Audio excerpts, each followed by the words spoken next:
Chapter 1288. Since Li Chuiying had already spoken, Zhao Wentao couldn't say no. It was true that his second brother's leg was injured and it was inconvenient for him. Every man in the second branch had to rely on 2 women and 1 child. What could they do? Just as Zhao Wentao was about to nod and agree, Zhao Yun couldn't help but say, "Second aunt, you really choose honest people when you want to take advantage of others. It's already good enough that fifth uncle helped you move things, but you still want him to help you build a shed. How can you ask for that?" After Zhao Yun finished speaking, Li Chuiying glared at Zhao Yun with a reddened face and said, "Las Yun, your mouth is really cheap. Your fourth uncle didn't say anything. What did you say?" Zhao Yun pursed her lips and said, "I just can't stand it. Fourth uncle is an honest person. He can't be bullied too much by you." After Zhao Yun finished speaking, she winked at Zhao Wentao. Originally, Zhao Wentao was embarrassed to refuse. However, after hearing Zhao Yun's words, Zhao Wentao said to Li Chuiying, "Second sister-in-law, why don't you and mother use the same kitchen first? When second brother's leg recovers, we can ask him to build a wooden shed."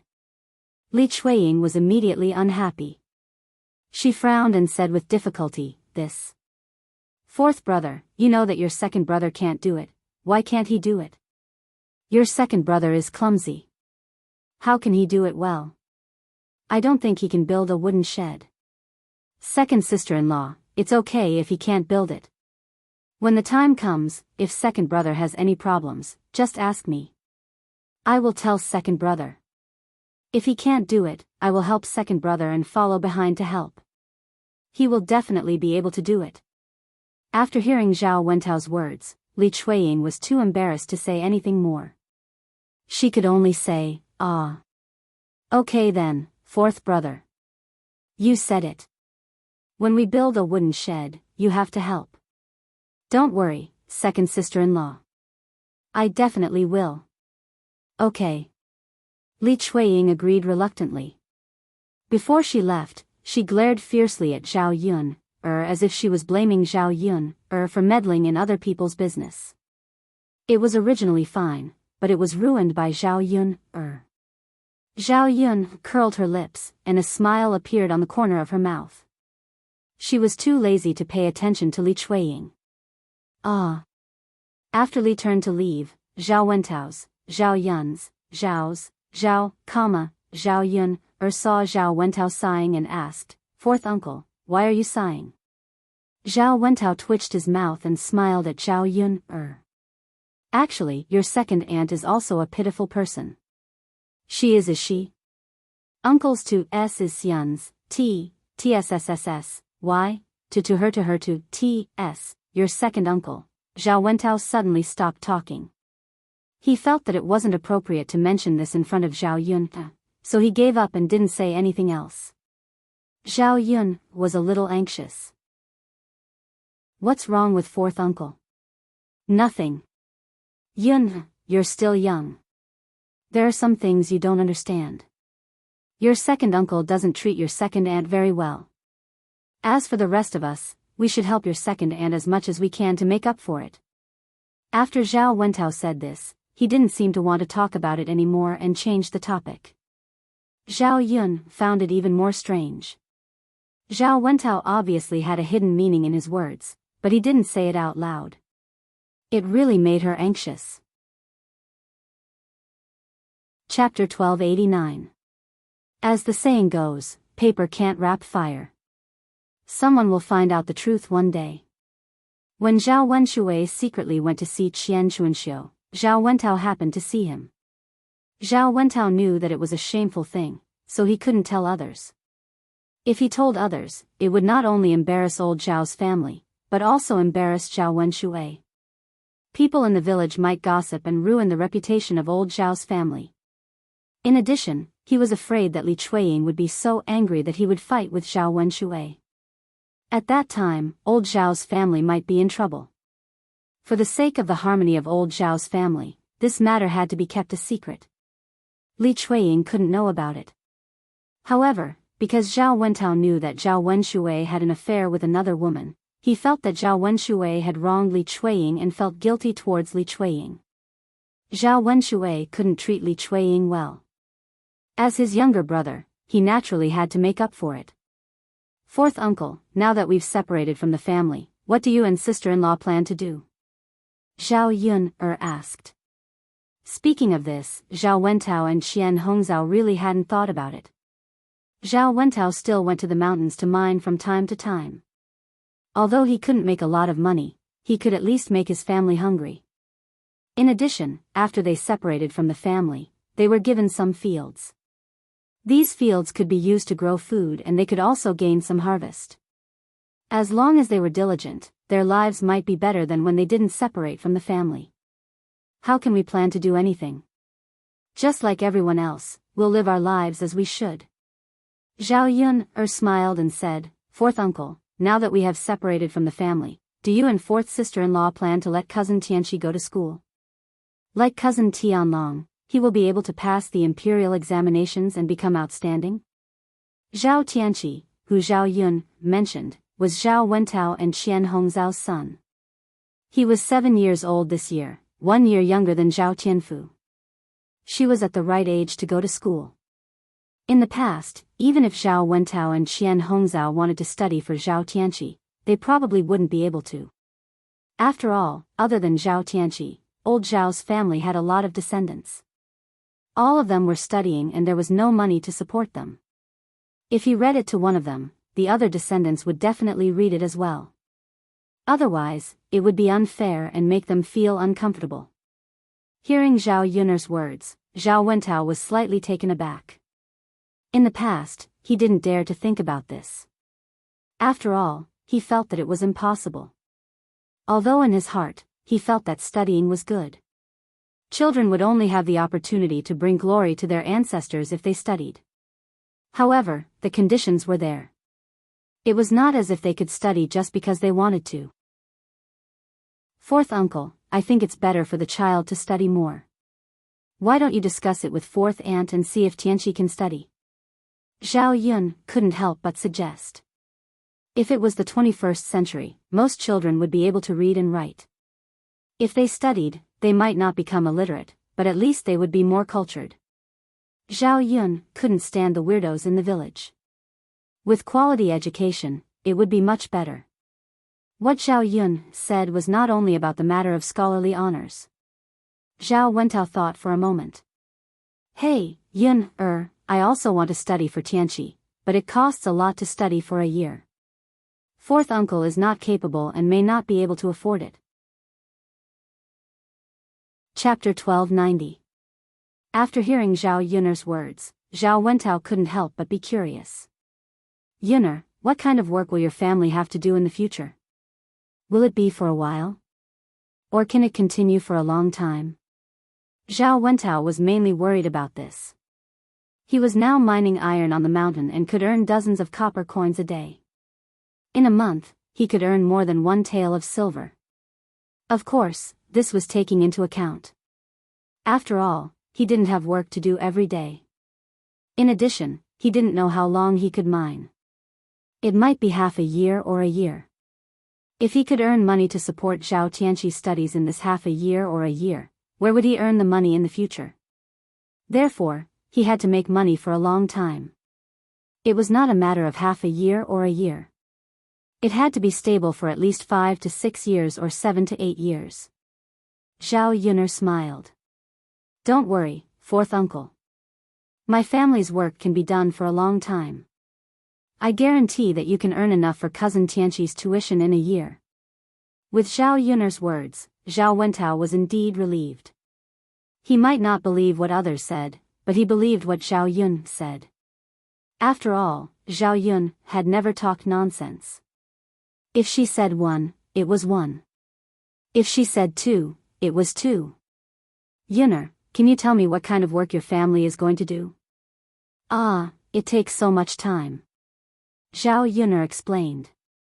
Zhao Wentao still didn't understand half of it, but he had a general understanding. With a stable income, Zhao Wentao thought that it was indeed good to teach Zhao Tianqi. He didn't expect Zhao Tianqi to be like Zhao Tianlong. He only wanted Zhao Tianqi to be like Zhao Wensheng in the future. It was always easier to teach than to work in the fields. Furthermore, scholars were respected by the masses. He suffered because he didn't study. His son couldn't follow in his footsteps. After chatting with Zhao Wentao for a while, Zhao Wentao had almost moved everything that needed to be moved. After old Zhao's family split, many things had to be redistributed. It didn't seem much, but it was a little difficult to move them. After working for the whole morning, they were finally done. From today onwards, old Zhao's family would live their own lives. There was only one kitchen in old Zhao's house. Now that they had separated, the original kitchen was reserved for Zhao Baoshan and Hu Chunhua. Before the other families finished building their own kitchens, they could borrow them for a while, but after a while, they wouldn't be allowed to use them anymore. Now that they were eating separately, cooking was the most troublesome thing. There was only one pot, so everyone had to line up to cook it. They couldn't squeeze together. Eldest sister-in-law, let me come down and cook. Our Wenshui and Tianyu are both hungry. The sooner it's cooked, the sooner we can give it to them to eat. You wait first. When my family is ready, you can use it. Li Chuiying went to the kitchen and saw that Feng Zhangxia wanted to start a fire to cook. She quickly stopped her. Feng Zhangxia was a little unhappy. She retorted to Li Chuiying, why should I let your family cook first? Our Yang Yang is hungry too. He's still a child, so his stomach can't take it. When he's hungry, he has to eat. Your Tianyu is already grown up. Second brother is really a grown-up. It's okay to bear with it, so let our family cook first and eat first. You. Li Chuiying glared at Feng Zhangxia angrily. He couldn't win an argument with his sister-in-law and was always bullied. In the past, Hu Chunhua was biased towards Feng Zhangxia. Now that they had separated, Li Chuiying felt that he shouldn't give in to Feng Zhangxia anymore. Chapter 1291. Li Chuiying looked at Feng Zhangxia unhappily. Feng Zhangxia frowned and argued with Li Chuiying. Who said that you can cook when the dishes are ready? I came to the kitchen first, so I have to cook first. Sister-in-law, how can you bully us like this? Why should the second branch give in to the first branch? Today, the second branch has to cook first. That won't do. Second sister-in-law, I can't give in to you. You can't spoil my Yang Yang. Can you bear the responsibility for my precious grandson? Li Chuiying put her hands on her hips and was infuriated by Feng Zhangxia. Humph, you call your Yang Yang darling. So what if my Tianyu is hungry? You're so selfish. The two of them went back and forth and almost started a fight in the kitchen. Hu Chunhua heard the quarrel in the room and rushed in angrily. Quarrel, quarrel, quarrel. All you know how to do is quarrel. Quarreling every day when there's something going on.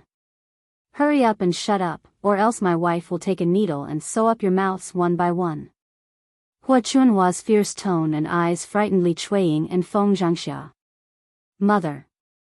I didn't want to quarrel, but sister-in-law insisted on occupying the pot to cook first. Look, I've already prepared the dishes, so I'll definitely cook faster than her. What's wrong with letting me cook first? Li Chuiying complained in front of Hu Chunhua, feeling wronged. Feng Zhangxia was unwilling to be left behind. Mother, my Yang Yang is hungry. What's wrong with me cooking first? Tianyu is a big boy and can withstand hunger, but Yang Yang is still young and can't withstand hunger. Mother, Hu Chunhua was confused by Li Chuiying and Feng Zhangxia's quarrel. Shut up, both of you shut up. You can even quarrel over cooking. I really admire the two of you. Every day, you talk about trivial matters. Aren't you afraid of embarrassing yourself if word gets out? There's only one kitchen, and I'm the one who cooks first. Since when did it become your turn?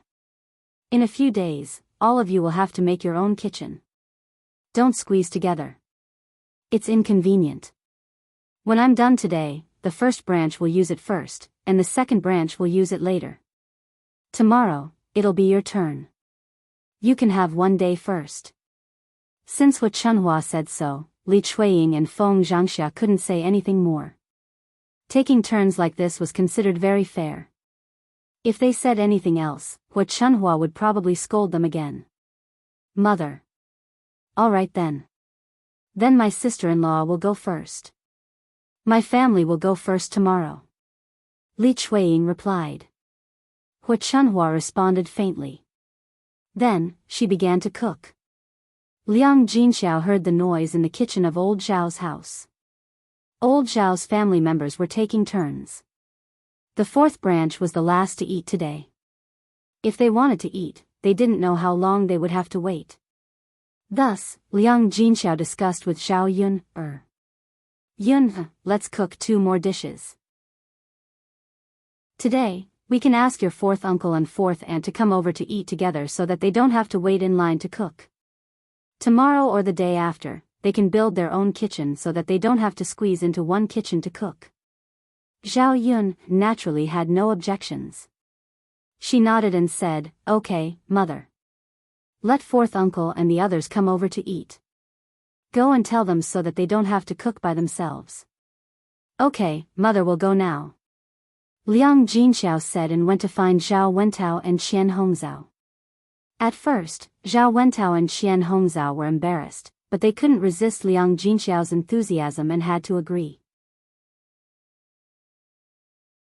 Chapter 1292. Liang Jinxiao smiled and said, It's no trouble at all. Just ask Yuner to cook a few more dishes. It's not like we eat every day, so it doesn't matter if we eat 1 or 2 meals. Third sister-in-law, will still have to trouble you. Ha, fourth brother, fourth sister-in-law, you're too polite. It'll be more convenient when your own kitchen is ready. It's not convenient to have one kitchen to cook now. Yes, yes.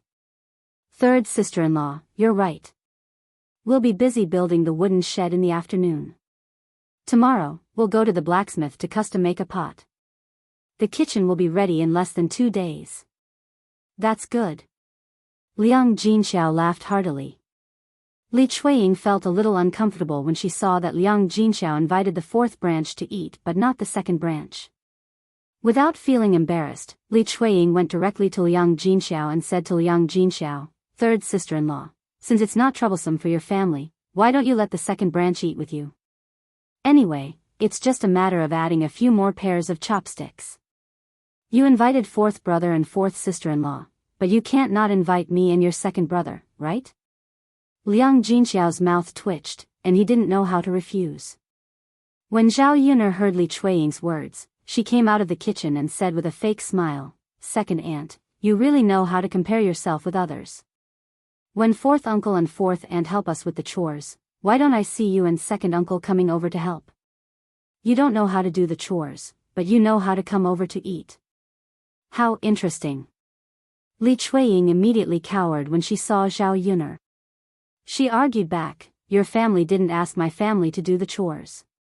If you asked, we might have helped. Zhao Yuner sneered. She really didn't know how to deal with thick-skinned people. Second aunt, why don't you know how to do the chores if we don't ask you to? You know how to come over when we don't ask you to eat. This ability is really great. You. Li Chuiying angrily glared at Zhao Yuner, third sister-in-law, look at your good daughter. How is she speaking to her elders? Liang Jinxiao said helplessly, second sister-in-law, I don't think there's anything wrong with what Yuner said. It's true, you. Li Chuiying was angered by Zhao Yuner and Liang Jinxiao. Originally, he wanted Liang Jinxiao to apologize to her, but his third sister-in-law had changed a lot. She didn't follow his words at all. If you don't want to eat, so be it. Just you wait. Just wait until my family has delicious food. I'll make you guys drool. After Li Chuiying finished speaking, he angrily turned around and left. Zhao Yuner was even more disinclined to pay attention to people like Li Chuiying. It was good to send him away. It was really annoying to hang around in front of him. Fourth uncle, fourth aunt, please go inside and have a seat.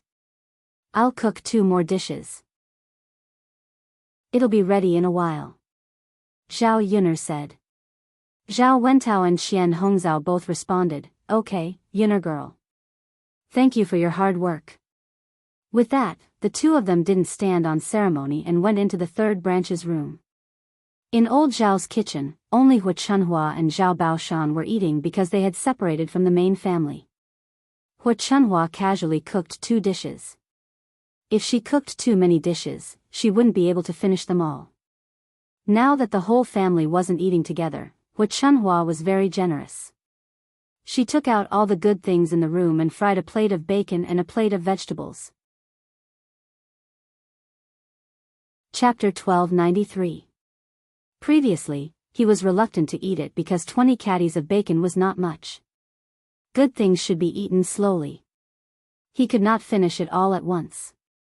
Moreover, he could save some dishes for the banquet, so there was no need to cook it. After eating for a few days, the leftovers were almost finished.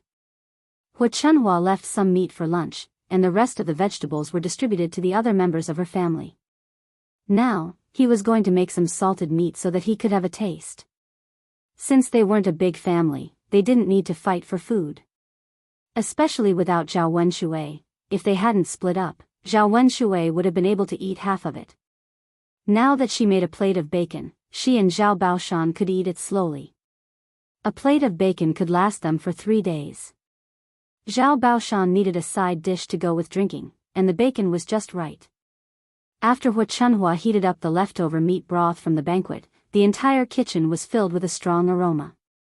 The most fragrant of all was the salted meat, which had a very strong aroma. The members of Zhao Baoshan's family, who were waiting outside the kitchen, couldn't help but swallow their saliva. Zhao Yangyang said to Feng Zhangxia, "Grandma, it smells so good. Yangyang wants to eat it." Feng Zhangxia frowned. "Yangyang, wait a little longer. Grandma will cook for you later." "Mother, Yangyang is eating the food that Grandma made."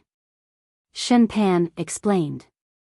"Well, what did you eat when you were a baby? It smells so good. I don't think we have it at home." Shen Pan stretched out her nose and took a sniff. She was quite familiar with Xiang, because before she got married, her family would always make salted fish and bacon at the end of every year. The villagers were poor, and they couldn't even eat fresh pork, so they naturally didn't have the extra meat to make salted fish. If the salted meat was cooked properly, it was actually more delicious than fresh pork. For example, it was better to add some garlic to stir-fry it, or steam it with rice. The rice with the bacon would be infused with the fragrance of the bacon, which was very delicious. Shen Pan then explained to Feng Zhangxia, "Mom, it's bacon." "Bacon? I heard it's salted meat, right? There aren't many people in our village who eat it." Shen Pan nodded. "Yeah, we don't eat it often." "Then where did you get the milk from?" Feng Zhangxia asked with some puzzlement. "It must be from Lord Meng." Shen Pan guessed. Thinking of the good things that young Master Meng sent over the other day, Hu Chunhua carried many of them into the house by herself, without letting the Zhao family see them. Hearing Shen Pan's words, Feng Zhangxia couldn't help but scold her. "This old hag is so cruel. She keeps all the good stuff to herself and doesn't even give it to her sons and grandsons. When they're old and can't move anymore, let's see who's going to take care of her." The more Feng Zhangxia thought about it, the angrier she was. She didn't think that Lord Meng would give her the good things when they separated from the family. Now that they were divided, she didn't get any of Lord Meng's good things. Shen Pan comforted her mother, "Mother, don't think too much about it. When I go back, I'll go to my mother's house and bring some delicious food over. When Tianlong comes back, our good days will come. Right now, the most important thing is that we've separated from the family." Chapter 1294. Feng Zhangxia held Shen Pan's hand and said emotionally, "Panner, you're my best daughter-in-law." Shen Panner smiled and said to Feng Zhangxia, "Mom, it's what I should do. If your younger brother's future wife can be half as good as you, I'll be relieved." Feng Zhangxia sighed with emotion. Now that they had separated from the main family, there was basically nothing for him to worry about. The only thing he was worried about was Zhao Tianhu's marriage. After all, it concerned Zhao Tianhu's marriage, so he had to take it seriously. "Mom, my younger sister-in-law will definitely be fine," Shen Panner said with a smile, but she felt a little uncomfortable in her heart. It was said that sisters-in-law were difficult to get along with. Who knew what kind of woman Zhao Tianhu would marry? If she wasn't easy to get along with, they would feel uncomfortable living together. Most importantly, if Zhao Tianhu married a woman, would Feng Zhangxia be biased? When her younger sister-in-law gave birth to a child, she would inevitably need Feng Zhangxia's help to take care of it. At that time, Feng Zhangxia wouldn't have so much time to take care of her Yang. Feng Zhangxia held Shen Panner's hand and said, "I also hope that your younger sister-in-law will be a good girl. That way, we can live in harmony with each other." Shen Panner smiled and nodded, but she had other thoughts in her heart. Now that the main family and old Zhao's family had separated from each other, Shen Panner was happy that this matter was solved. Now, she was thinking that it would be better for her branch to separate from Zhao Tianhu's branch. Zhao Tianhu was just a farmer in the countryside. He couldn't be compared with Zhao Tianlong, who had obtained scholarly honors and was going to live a life of an official in the future. If she took Zhao Tianhu and his family with her, she would be asking Zhao Tianlong to take care of Zhao Tianhu's family for no reason. In that case, they would definitely be at a disadvantage. Unfortunately, Shen Panner couldn't say it now. If she said it, Feng Zhangxia would definitely be unhappy. She had to wait for a chance to say it in the future. Feng Zhangxia then pulled Shen Panner to talk about Zhao Tianhu's marriage. It wouldn't be long before Zhao Tianhu's wedding could be arranged. After finishing the meal in the third branch's house, Zhao Yuner went back home. She was carrying a food box with some food in it. Zhao Yuner wasn't sure whether the emperor had left or not, so she put more food in it. Otherwise, if it was like last time where the emperor ate all the food, Mu Lianfeng wouldn't be able to eat. She was still on the mountain was still on the mountain. Was still on the mountain. Mu Lianfeng led the emperor around the mountain and took a look at the smelting and weapon manufacturing places. This batch of weapons can greatly enhance the strength of our soldiers in Dezhou. The emperor stood with his hands clasped behind his back. After seeing the scene on the mountain, he praised Mu Lianfeng. Mu Lianfeng nodded. The weapons in Dezhou are definitely much better than those in other countries, but I don't dare to claim credit for it. It's all thanks to Yuner. The emperor's lips curled into a smile. Don't worry, Miss Yun has done a meritorious deed. I know. In the future, there should be a reward. I won't be short. I thank you on behalf of Yuner, Your Majesty. Mu Lianfeng said respectfully. Chapter 1295. Looking into the emperor's eyes, Mu Lianfeng's heart trembled. He felt that the emperor's sudden reaction was obviously because of some reason.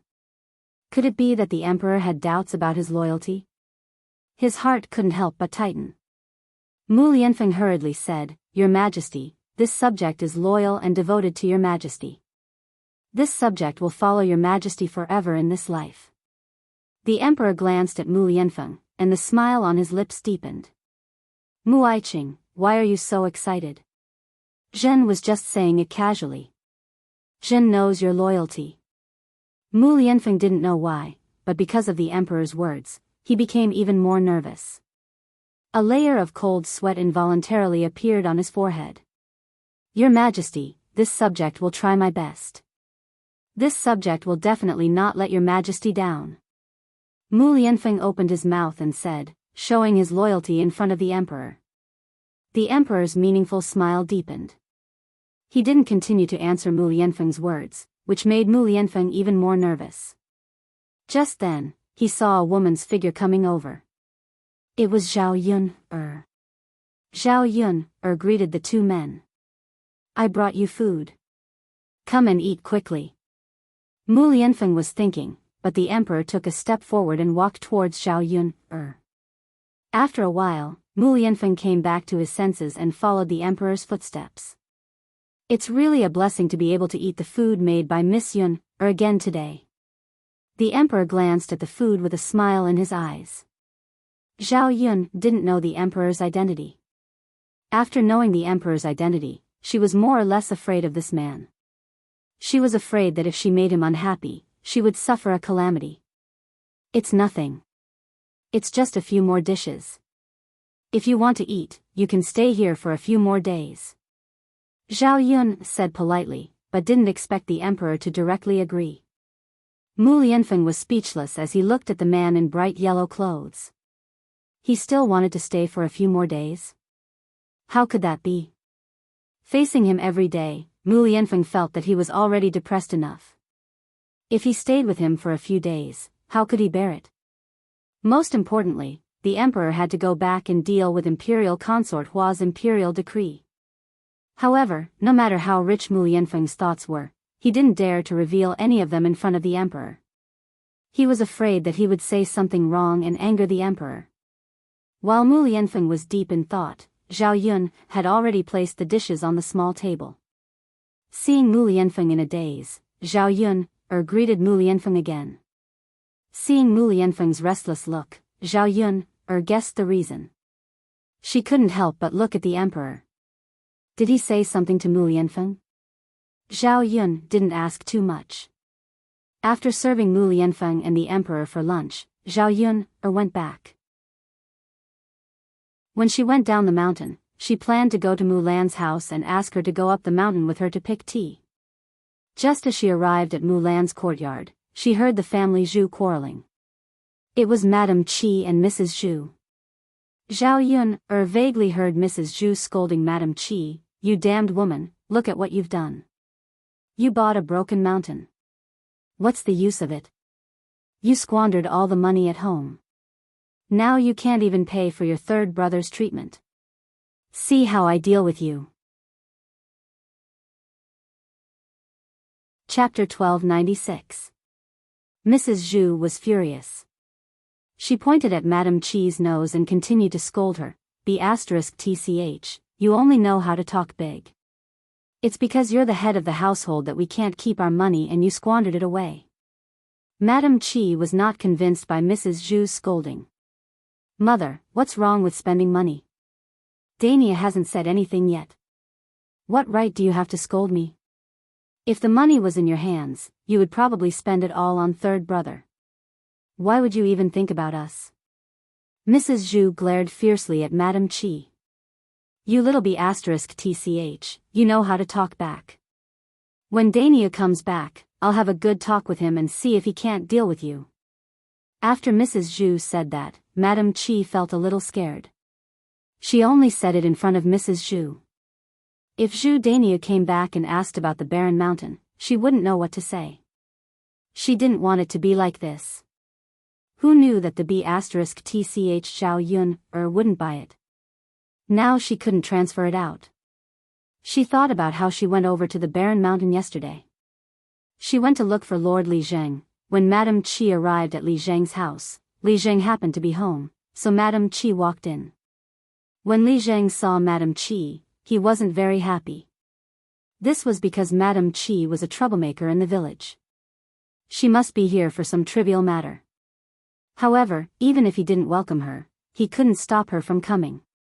He asked Madame Qi, family Zhu's eldest daughter-in-law, "What are you here for today?" Madame Qi went up to Lord Li Zheng and smiled at him with a fawning look. "Lord Li Zheng. I'm here for something. There's something I want to discuss with you." Li Zheng's frown deepened. He had a premonition that something bad was going to happen. He replied faintly, "Just say it.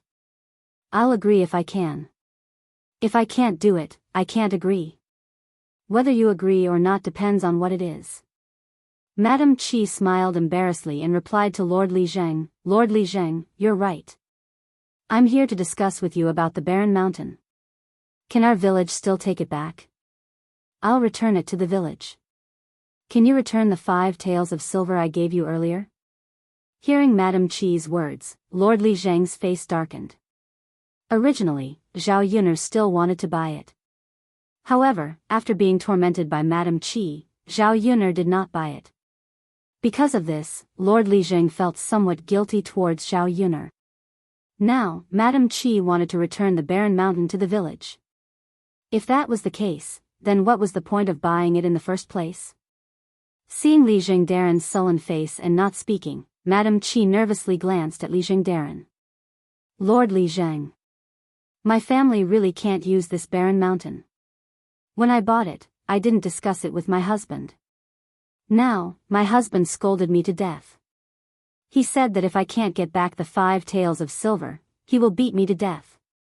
Madame Qi wiped her tears as she spoke, looking exceptionally pitiful. For a moment, Lord Li Zheng didn't know what to say to Madame Qi. That saying was right. Heaven's sins could be forgiven, but self-inflicted sins were the hardest to bear. For a person like Madame Qi, if she didn't suffer a little, she wouldn't learn her lesson. Chapter 1297. Madame Qi had taken the initiative to spend 5 taels of silver to buy the barren mountain, so it was normal for Zhu Dainiu to be angry. If his wife had spent 5 taels of silver to buy something useless, he would probably be angry too. Madame Qi's tears kept falling, looking panicked and helpless. Seeing this, village head felt pity for Madame Qi. However, how could they return something that was sold for no reason? Moreover, Madame Qi had bought the barren mountain and he had already helped her with the paperwork. Unless someone else bought it from Madame Qi, the village would not spend money to take it back. Sympathy was sympathy, but some rules could not be broken. Lord Village Head said to Madame Qi, family Zhu's eldest daughter-in-law, "It's not that I don't want to help you, but the village really can't take back your barren mountain. It would have been fine if the paperwork hadn't been done, but now that the paperwork has been done, your name is also written on the title deed of the barren mountain in the village. Lord Village Head, can't you help me a little more? You can't just watch as my daimyo beats me to death, right?" Madame Qi wiped her tears and continued to cry in front of Lord Village Head. Lord Village Head sighed deeply, "Ai, family Zhu's eldest daughter-in-law, I really can't help you. I'll talk to daimyo and ask him not to be agitated and not to beat you too hard." Madame Qi's eyes were still filled with worry. "Lord Village Head, this won't do. My daimyo won't care. He'll deal with you verbally, but he'll continue to beat me later. Then I can't do anything about it. Family Zhu's eldest daughter-in-law, after all, you have a lot of responsibility for this matter. If you didn't insist on it back then, it wouldn't have ended up like this." Madame Qi pursed her lips and said, "Lord Village Head, how would I know at that time? If she had known, she wouldn't have bought it even if she was beaten to death." Now, he finally knew what it meant to be regretful. "Ai, there's no way to change it now. Family Zhu's eldest daughter-in-law, instead of begging me, it's better to beg Zhao Yun. She just happens to want to buy the barren mountain. Let her buy your barren mountain and you can get your 5 taels back. Now you'd better leave. It's useless to say anything to me." As Li Jing spoke, he looked like he was chasing Madame Qi away. Madame Qi knew that Lord Li Zheng was chasing her away. No matter how much effort she put in, Lord Li Zheng would not pay attention to her. She felt a little uncomfortable and pursed her lips. In order not to be disliked by Lord Li Zheng, Qi Shi turned around and left. As for Lord Li Zheng's suggestion for her to beg Zhao Yun, forget it. Zhao Yuner, that be *tch, even if he begged her, it would probably be useless. Most importantly, Madame Qi couldn't bear to see her being humble to Zhao Yun, and Zhao Yun, showing off in front of her. After returning home, Madame Qi knew that she was at her wit's end and couldn't move the barren mountain out. She was afraid that Zhu Dainiu would mention this matter. Madame Qi thought about it again. Why did she want to take advantage of him? Great, now she had shot herself in the foot. Pulling her thoughts back to reality, Madame Qi angrily retorted in the face of Mrs. Zhu's incessant scolding, "Mother, what's the use of scolding me? If you have the ability, go reason with Lord Li Zheng and ask him to take back the barren mountain. This way, won't we get our 5 taels back?" Chapter 1298. It's fine if you don't want to say it. But we can't afford the money for third brother's treatment. Anyway, it's not our family's treatment. Madame Qi replied uncomfortably. Mrs. Zhu was so angry at Madame Qi that she almost vomited blood. This stinky woman had grasped this point. Bitch, see if I don't teach you a lesson. Without Dania's protection, where can you go? As Mrs. Zhu spoke, she picked up a stone from the ground and threw it at Madame Qi. Madame Qi quickly jumped away and frowned. She said angrily to Mrs. Zhu, "You old hag, you really dare to hit me? Aren't you afraid that you'll smash me to death? You deserve to be smashed to death." Mrs. Zhu replied fiercely. "All right. Vicious old hag, I usually put up with you because you're an elder. Since you've gone overboard, I won't be polite." As she spoke, Madame Qi rolled up her sleeves and looked like she was going to fight Mrs. Zhu to the death.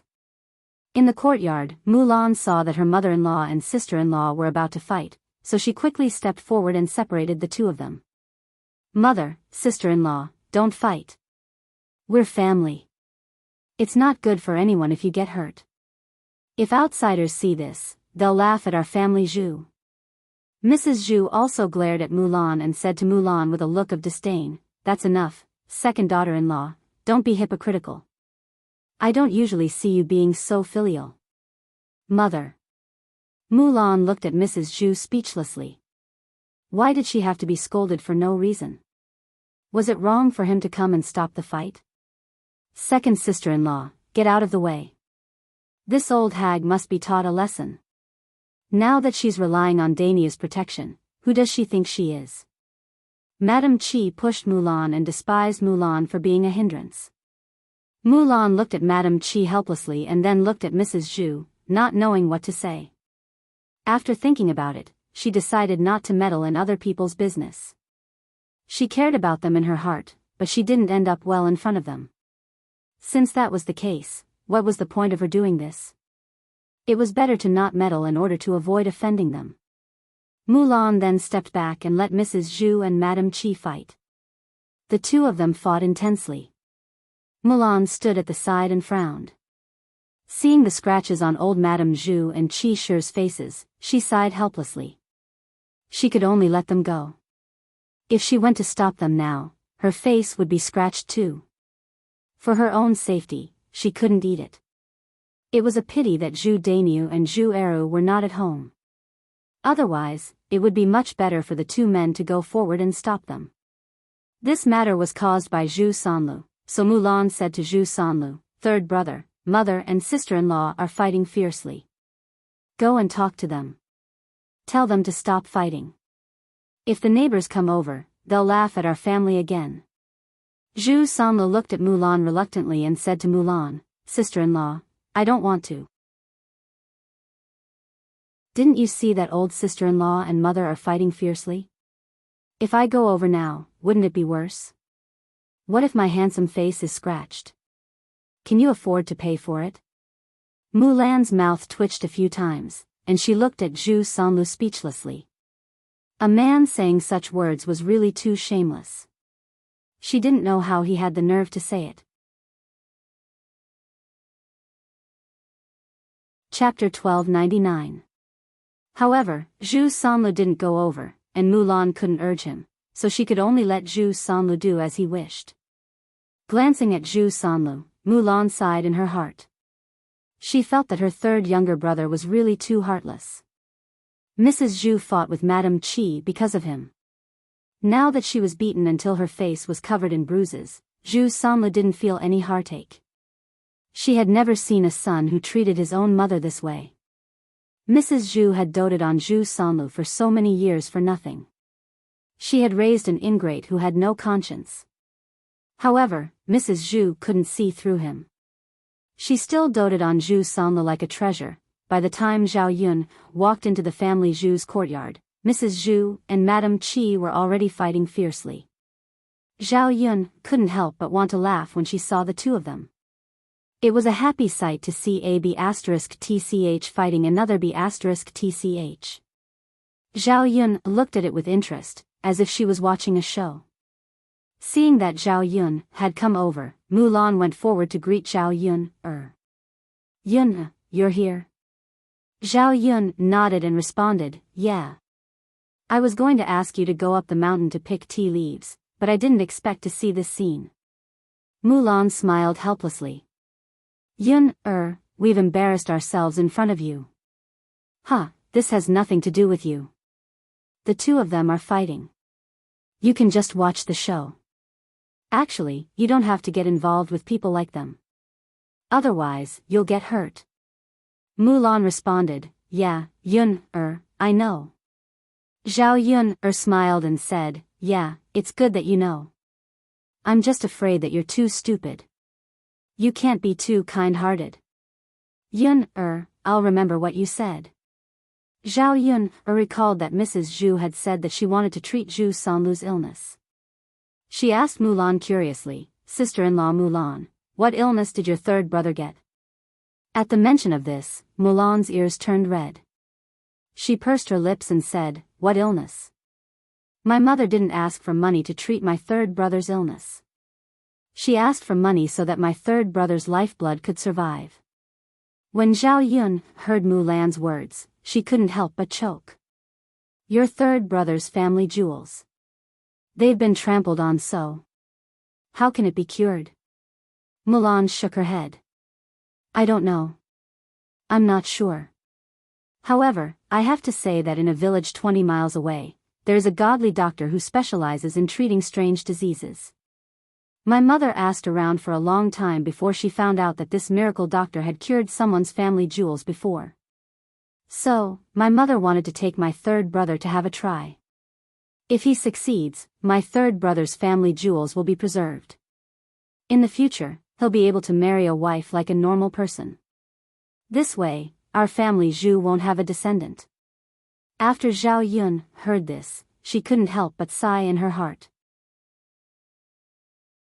If Zhu Sanlu's family jewels were really cured, it would be terrible.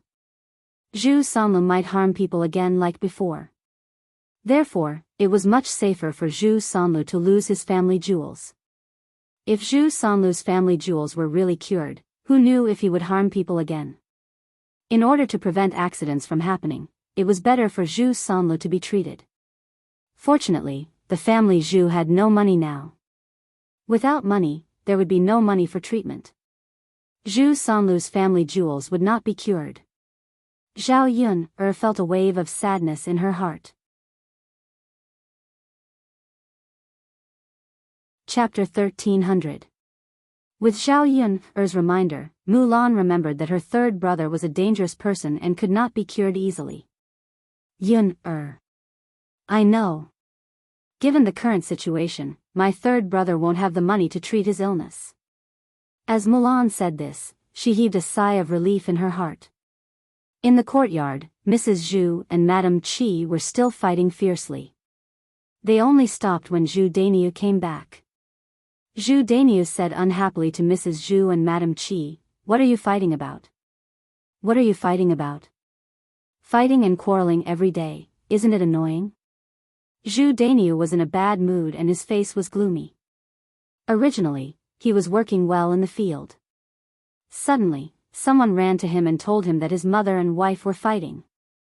At that time, there were many people around. After hearing this, they all looked at him strangely. Zhu Dainiu felt very embarrassed. After all, as a man, he cared a lot about his reputation outside. It was not good to have his mother and wife talked badly about. Now that he was back, Zhu Dainiu vented his anger on Mrs. Zhu and Madame Qi. Madame Qi complained to Zhu Dainiu, Dainiu, you can't blame me for this. It's all my mother's fault. She picked up a stone and threw it at me first. I had no choice but to fight back.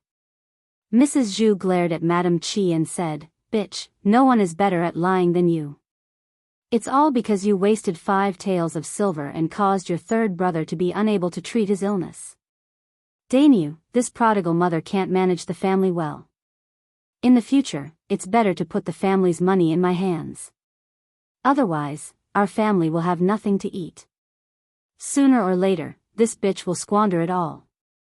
If it weren't for Zhu Dainiu, Madame Qi would have gone forward and scratched Mrs. Zhu's mouth. This damned old woman only knows how to talk. Now, she still wants to manage the family's money like before. She is really wishful thinking. Dainyu, don't listen to your mother. Mother is doing this for your third brother. If you really put the money in her hands, she will probably spend it on your third brother. With your third brother's condition, it's a waste of money to treat him. If you want to cure him, I'm afraid it will be a bottomless pit. Madame Chi did not want to fall behind and whispered in Zhu Dainyu's ear. Old Madame Zhu's saliva directly sprayed on Qi Shi's face. Bullshit. You couldn't spit out ivory just now. You're still Lu's sister-in-law. Is there such a sister-in-law? Mother, you're really biased. It would be great if you could take care of our first branch like this. Madame Chi said sarcastically. Zhu Dainyu had a headache because of old Madame Zhu and Madame Chi. Shut up, both. Mother Zhu is Dainyu. Do you believe that if you say another word, I'll give each of you a slap? Zhu Dainyu roared. His roar was so loud that Mrs. Zhu and Madame Chi's eardrums could not help but vibrate. The two of them were frightened by Zhu Dainyu and quickly shut their mouths. Zhu Dainyu glanced at Mrs. Zhu and then at Madame Chi. I am really unlucky to have met people like you. Next time, if you make a fuss, get out. Don't stay in the courtyard. Madame Chi's reaction to Zhu Dainyu's words was not bad. She was already used to it. Mrs. Zhu, on the other hand, was very uncomfortable. Her son disliked her so much and even said such things about her. Anyone would feel very uncomfortable. Chapter 1301. Old Madame Zhu sat on the ground and kicked up her legs. As she cried, she continued to wail, "These days are not over at all. My wife is not a kind person. She bullies me all the time. It's better for her to die so that I don't have to suffer up there." Hey, old man, did you hear that? Looking at Mrs. Zhu kicking her legs on the ground, Zhu Dainyu felt his temples ache uncontrollably. Wasn't her mother saying that he wasn't filial when she made such a fuss? If this was heard by others, they might poke him in the back again. He had to stay in the village and couldn't stand other people's gossip. Zhu Dainyu had to walk to Mrs. Zhu and pull Mrs. Zhu, who was on the ground. Mother, what are you doing? You're shouting so loudly. The neighbors will hear it later. Mrs. Zhu replied unhappily, so what if they hear it? I have to show them how hard my life is. Zhu Dainyu's face was dark and unsightly.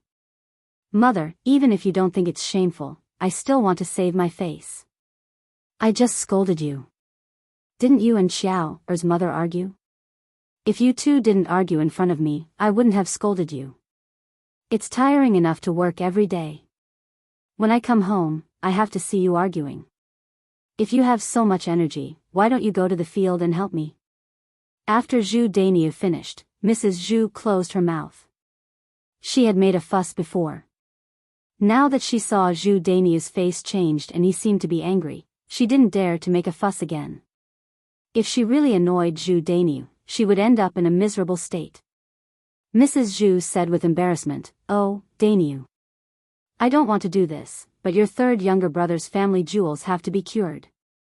No matter how poor our family is, we have to cure your third younger brother. Otherwise, I won't be able to face your father when I go back." As old Madame Zhu spoke, her resentful gaze fell on Qi Shi. If this B***TCH hadn't lost their family's money, they would have been able to pay for Zhu Sanlu's treatment. Mother, I think it's fine to not treat third brother's family jewels. Anyway, he can't do anything good with that kind of thing.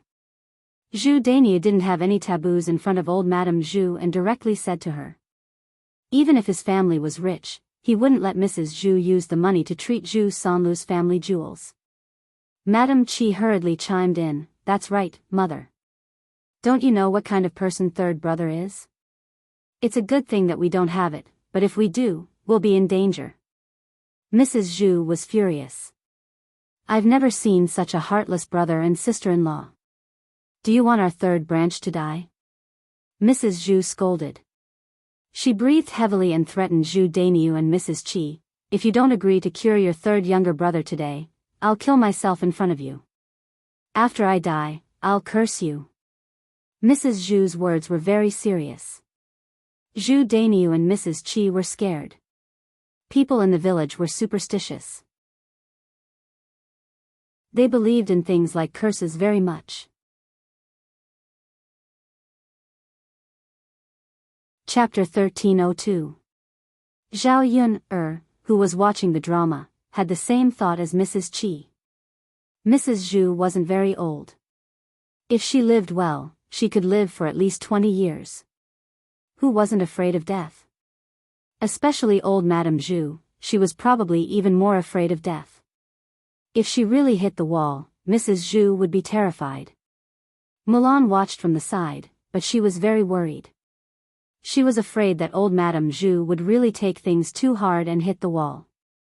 She looked at Mrs. Zhu with concern. Zhao Yun patted Mulan's hand and comforted her. Mrs. Mulan, it's fine. Your sister-in-law is right. She's just bluffing. If you're scared, she'll achieve her goal. Mulan frowned and nodded. She murmured, well, I don't think so. My mother won't do that.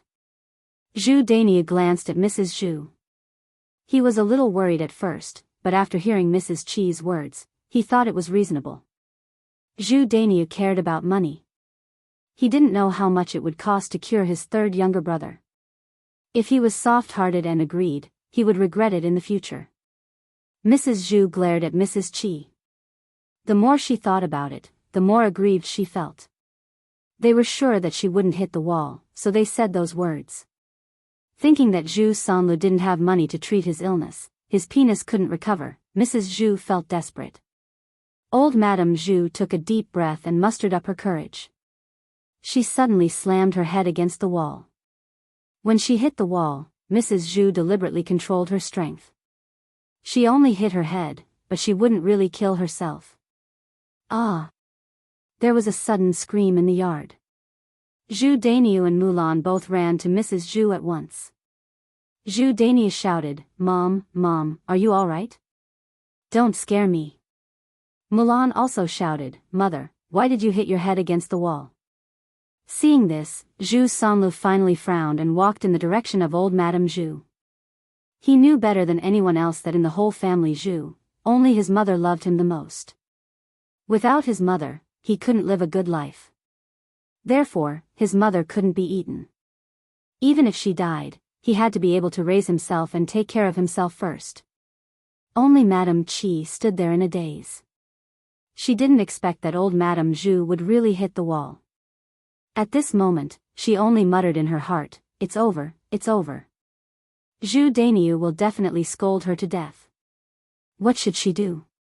This damn old woman might harm others, but she still wanted to harm others after she died.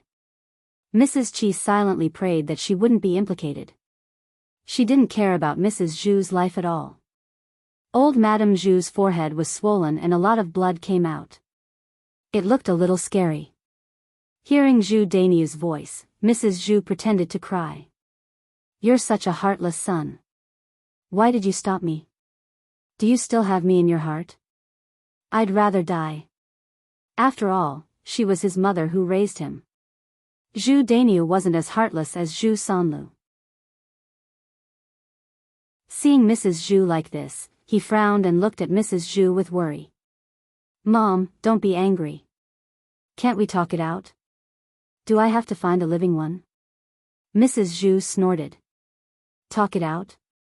What's there to talk about? Haven't you and your wife already made a deal? Mom. Chapter 1303.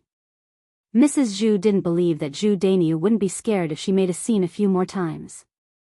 Everyone cared about their reputation, and she knew that her son valued his reputation very much. If she died because of Zhu Dainiu, the villagers would definitely gossip about Zhu Dainiu. Mom. Zhu Dainiu truly felt somewhat helpless, and he didn't know what to do. If he didn't agree, Mrs. Zhu would probably hit her head against the wall again.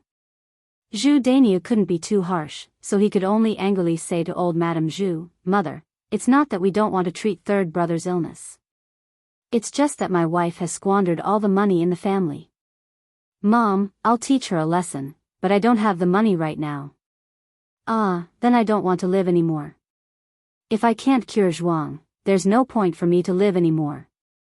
Zhu Daniel twitched the corners of his mouth. After thinking for a while, he said to his mother, Mom, don't be like this.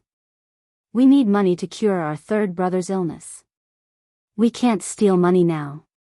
Well, why don't you ask our second brother and second sister-in-law for money? Their family is rich enough to build a house. I'm sure they can afford the money for our third brother's treatment. After Zhu Daniel said that, Mrs. Zhu's sight fell on Mulan. Mulan's heart skipped a beat. What was Zhu Daniel talking about? What did he mean by her family was rich? Her family wasn't living a good life either. Zhao Yun had borrowed the money to build a house. Now that the breakfast stand in the town was closed, they didn't have a fixed income. Before they found a new way to make money, they had to save money. They couldn't spend it casually. Zhu Daniel had completely pushed all the blame onto her. It was impossible for Mulan to have any opinions in her heart. Second sister-in-law, mother gave birth to second brother and raised him. As a daughter-in-law, you should be filial to mother. You can't just watch mother die in front of us. Zhu Daniel said to Mulan. Mulan couldn't help but snort coldly in her heart. Since she knew that she should be filial, why didn't she see how filial she was usually? Now she was talking about her. Mulan suppressed the anger in her chest and said to Zhu Daniel, Brother, what are you talking about? Your family has no money, and my family has no money either. Second sister-in-law, if you don't want to care about our mother's life and death, just say it. How dare you say that you don't have money? Who doesn't know your family is rich? Mrs. Zhu scolded, Our old family Zhu has sinned by marrying a scourge. She only knows how to spend money on others and not on her own family. Mrs. Zhu was hinting at Mu Hin. Since Mulan had married into the family Zhu, she was a member of the family Zhu. In theory, she shouldn't meddle in her family's affairs. However, Mulan had brought Mu Hin to the family Zhu. In the family Zhu's eyes, they had raised an outsider for nothing. Mulan understood Mrs. Zhu's meaning, so she explained, Mother, my sister didn't come here to eat for free. She helped me every day. During this period, she helped Yun's breakfast stall and was paid. The money she earned was enough to pay for her living expenses. Mrs. Zhu didn't listen to Mulan's words. You are such an unfilial daughter-in-law. Your old family Zhu has 8 generations of bad luck. You don't even care about your mother-in-law's life and death. Chapter 1304. Zhu Daniel hurriedly continued to nag in Mulan's ear. Mulan's brows knitted together in displeasure. Her older brother was really too interesting. He was reluctant to fork out his own money and pushed the blame to her. His words were so pleasant to hear. He was obviously treating her like a fool. She wasn't really a fool. If this had happened in the past, Mulan might not have dared to say anything. Now that he was following behind Zhao Yun, he had learned not to be taken advantage of. This time, Mulan replied somewhat unyieldingly. Eldest brother, we borrowed money from Yun, to build our house. Now, we owe her dozens of taels of silver. Are you sure your family is poorer than mine? Not only do I have no money now, but I also owe a lot of money. At the very least, you don't owe anyone money, right? In comparison, you do have more money than me. So you have to take care of our mother's life first. You're the eldest son, the biological son. Your business is bigger than mine. When Mulan said this, Zhu Daniel was immediately stumped and didn't know what to say. However, Zhu Daniel couldn't bear to fork out the money, so he stubbornly said to Mulan, Since your family can borrow dozens of taels of silver to build a house, why don't you continue to borrow more money to treat third brother's illness? Mrs. Zhu followed behind Zhu Daniel and agreed, That's right, second daughter-in-law. If you have the ability to borrow money, why don't you borrow more to treat your third brother's illness? Mulan's mouth twitched. She had never met such a shameless person. She actually dared to say such things. If she borrowed money from Zhao Yun, to treat Zhu Sanlu's illness, she would definitely have to repay the money that she borrowed from Zhao Yun, The rest of the family Zhu definitely had no intention of helping her repay the money. Wouldn't it be equivalent to her paying for Zhu Sanlu's treatment? As expected, she was still too thin-skinned in front of them. Mulan was so angry that she wanted to curse. In the end, she calmed down and thought about it. She said to Zhu Dainiu and Mrs. Zhu, "Big brother, it's easy for you to say that. I've already seen dozens of taels of silver. How can I have the nerve to go and borrow more? If you want to borrow it, why don't you go, big brother?" Zhu Dainiu originally had an abacus in his heart. Now that Mulan said this, how could he continue with his wishful thinking? She pursed her lips and said to Mulan, "How can I borrow it? I'm not familiar with Zhao Yun. Even if I go over, she won't lend it to me." "Second sister-in-law, you're familiar with Zhao Yun. As long as you ask, she won't refuse to lend it to you." Zhao Yun was speechless as she listened to the conversation.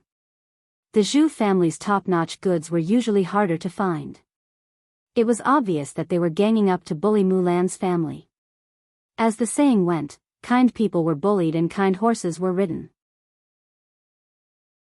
Sometimes, one shouldn't be too nice. Otherwise, women would think that they were easy to bully. This was Mulan's family matter. As an outsider, Zhao Yun'er couldn't interfere too much. She waited to see how Mulan would deal with it. Mulan sneered, "Big brother, you have a great idea. You said that you don't have the money. If you really want to treat third brother, why don't you sell the family's 1 mu of land? Then you'll have the money. Why should I borrow it?" Chapter 1305. Zhu Dainiu's face instantly turned red when he heard Mulan's words. After all, he knew that he was in the wrong. He wanted to argue with Mulan, but he couldn't. Zhao Yun couldn't help but want to give Mulan a thumbs up. She was really good. She should have said that. There was no need to save any face for a weirdo like the family Zhu. Zhu Dainiu didn't say anything, but Mrs. Zhu started to make a fuss. "Second daughter-in-law, you be *tch. You still want to sell our family Zhu's fields. These are the roots of our family Zhu's livelihood. How are we going to survive without the fields? It's fine if you don't bear to part with the money, but how could you say such things? Family Zhu married you for nothing." Mulan said to Mrs. Zhu with a straight face, "Mother, I've already made myself very clear. Previously, when we separated from the family, third brother and eldest brother lived together. The fields were also handed over to eldest brother. My family didn't get any benefits.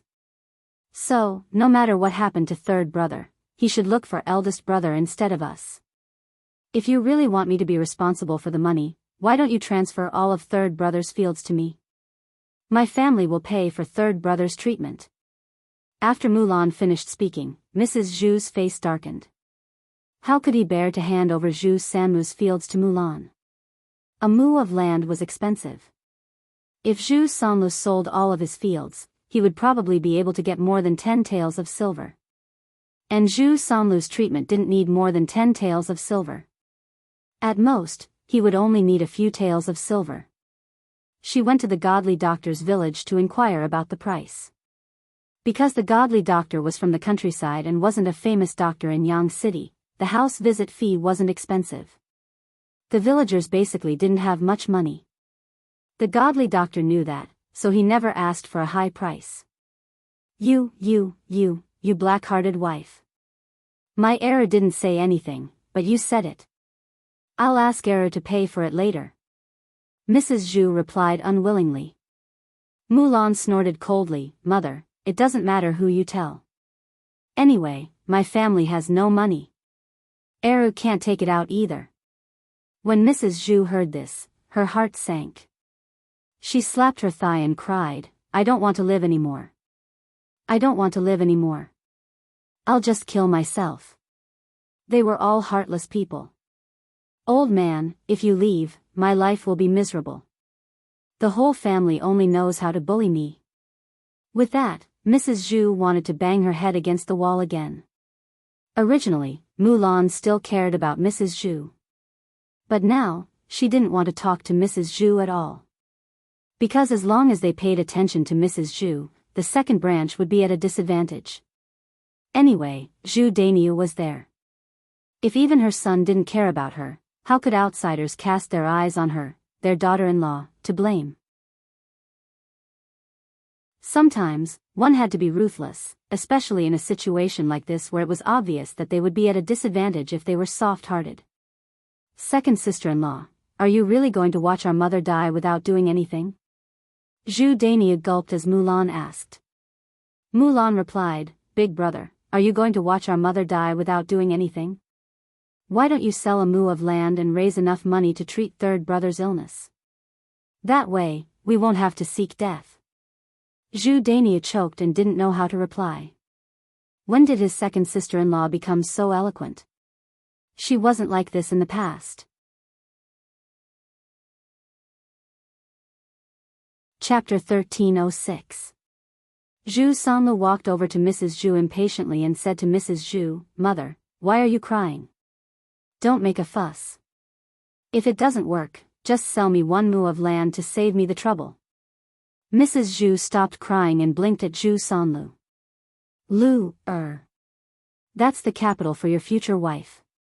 If you sell the land, how will you and your wife live in the future? If you don't have land to plant, you won't have food to eat. You'll starve to death. Mrs. Zhu loved her youngest son dearly.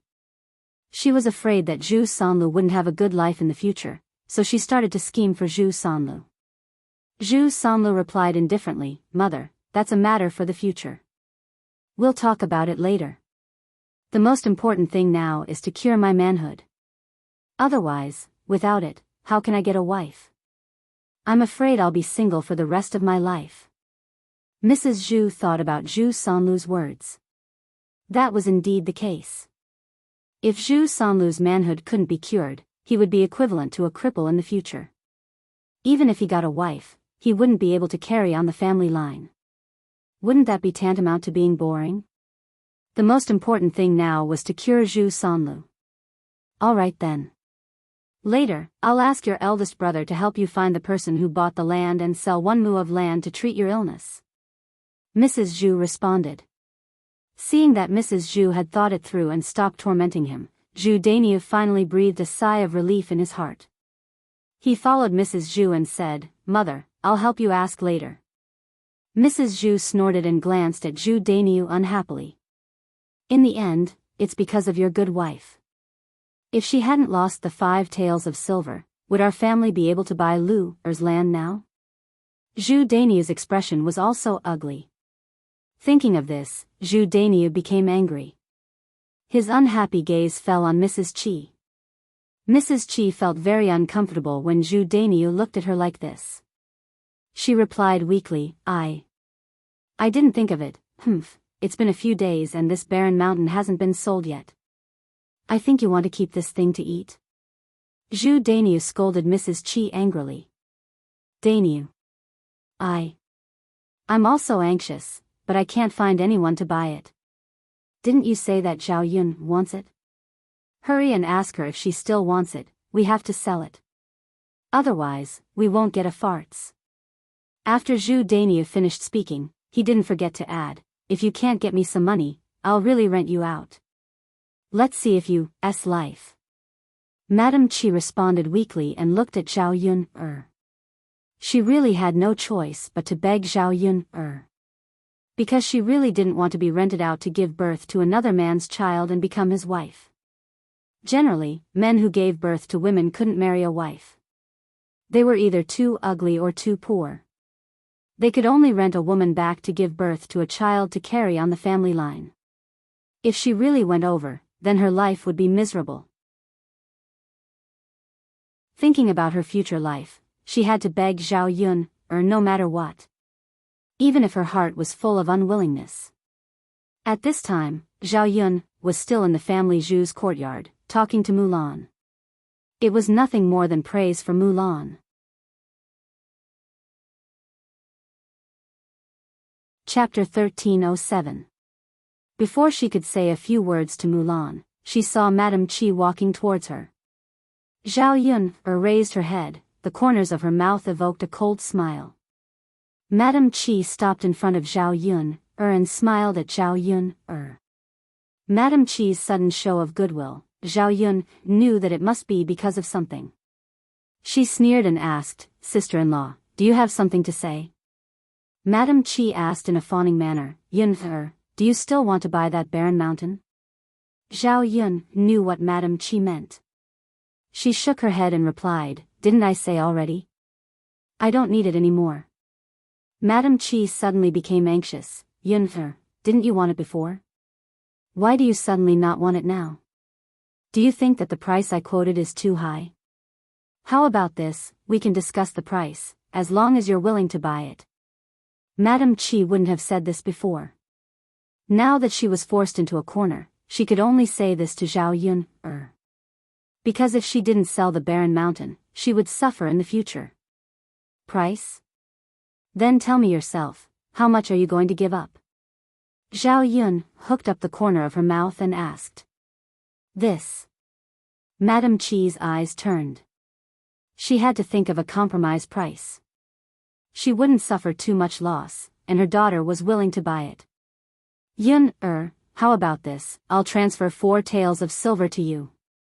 I'll lose 1 tael, and you'll save 1 tael of silver compared to buying it directly from there." If Zhao Yun didn't accept it, it could only be said that Zhao Yun was too greedy. To Madame Qi's disappointment, Zhao Yun really didn't say a word. Madame Qi became even more anxious. "Zhao Yun, 4 taels of silver is already very low. Don't tell me you still want more. I can't give you the entire barren mountain, right?" Zhao Yun's eyes flashed with a trace of craftiness as she faintly spat out 2 words, 2 taels. What? Madame Qi's eyes widened, as if she didn't understand what Zhao Yun said. Zhao Yun explained, "Don't you understand? What I mean is, if you want to sell it to me, I will only give you 2 taels of silver." Madame Qi opened her mouth and was a little angry. How could she be like this?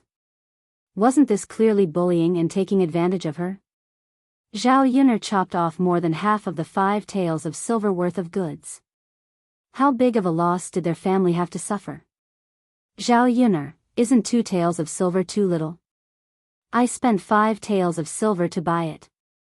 Even if you go to Li Zheng's place, I'm afraid you won't be able to buy a place for 2 taels of silver." Madame Qi frowned and said to Zhao Yun, What Madame Qi said was the truth. Not only could they not buy it, even finding a mountain to grow tea leaves was more difficult. After all, some places were remote, or on the higher side, or because of the direction of the terrain, they were not suitable. Those places required time, energy, and money to develop, so it was more difficult. Instead, the barren mountain in Madame Qi's hands was the most suitable.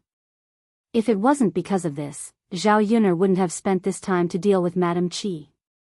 With her character, she wouldn't have bought it if Madame Qi did such a thing.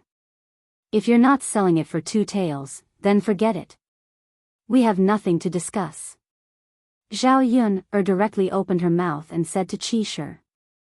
Madame Qi's face was bitter as she looked at Zhao Yun. "Yun, 2 taels of silver is really too little. Why don't you add a little more? If you add a little more, I'll sell it to you. 2 taels of silver, I can't add any more." Chapter 1308. Zhao Yun sneered. When she saw Madame Qi's distressed expression, she felt happy. Madame Qi originally planned to get money from her, but she probably didn't expect that she would suffer a double loss. How delightful. She had to let these greedy people suffer. Otherwise, these people would still be like this next time. Forget it, forget it. Since you don't want to sell it for 2 taels and 5 taels, I don't want this barren mountain anymore. Zhao Yun waved her hand, looking like she didn't want to continue the discussion. Madame Qi bit her lower lip. Zhao Yun didn't want to buy it. She was afraid that if she transferred the 2 taels of silver to someone else, they wouldn't want it. After all, who wouldn't buy a barren mountain for no reason? She spent money and couldn't take care of it, so she couldn't grow food. She didn't know why Zhao Yun wanted to buy a barren mountain. Otherwise, she could learn from Zhao Yun and make something out of it. Yun you also know that the things I bought with 5 taels of silver were cut in half. It's really too much. We're all honest people, so we can't take advantage of you too much. If you really want to buy it, I'll give you 3 taels. Is that okay? Zhao Yun's eyes turned. 3 taels was really too little. This Madame Qi saved her 2 taels of silver in one go. Zhao Yun couldn't help but feel a little comfortable. However, she pretended to be in a difficult position. Sister-in-law, actually, I don't have much use for this barren mountain. It's dispensable. 3 taels of silver is a good thing. Yes. Yun, you're right. But I did spend 5 taels of silver to buy this barren mountain. You know. The price I paid was enough. You bought it, so you made a profit. All right then. 3 taels it is. This is because I'm giving face to sister-in-law Mulan. Otherwise, no matter how much you beg me, I won't buy it. Madame Qi smiled embarrassedly. Obviously, her heart was bleeding and she wanted to curse. But in front of Zhao Yun'er, she still had to smile and follow behind Zhao Yun'er to agree. Yes. Yun'er, I'll remember it. Later, give me 3 taels of silver and I will let you have the title deed. You just have to let Lord Li Zheng handle the procedures. Zhao Yun responded faintly. Thinking that Madame Qi had lost 2 taels of silver at once, Zhao Yun'er felt very happy. It wasn't easy for them to sell the barren mountain. Although they had lost a lot of money, Madame Qi finally felt relieved. After Zhao Yun'er finished talking, Madame Qi turned to Zhu Dainyu and explained to Zhu Dainyu. Zhu Dainyu still scolded Madame Qi. It's all because of you, stinky woman. You made me lose 2 taels of silver at once. Later, if you don't earn back those 2 taels of silver for me, you'll get it. Madame Qi curled her lips in grievance and said to Zhu Dainyu. Dainyu, how can I have the ability to earn money? The child is still young. I have to take care of the child, cook and do housework. I can't find the time. Zhu Dainyu snorted coldly. Why can't you do it? Could it be that second sister-in-law has to do less work and take care of less children than you? How come she can earn money but you can't? Speaking of this, Zhu Dainyu felt very uncomfortable in his heart. He was somewhat envious of his second brother, Zhu Eru.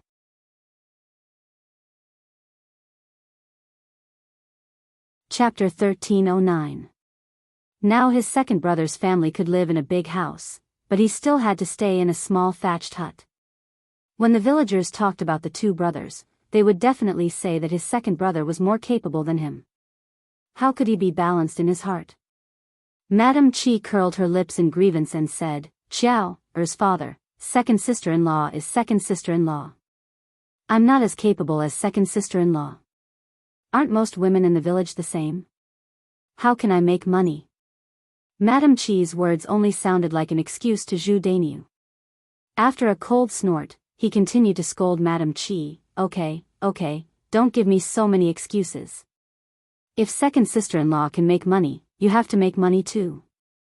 Madame Qi was very embarrassed and said to Zhu Dainyu, it's not as simple as you say.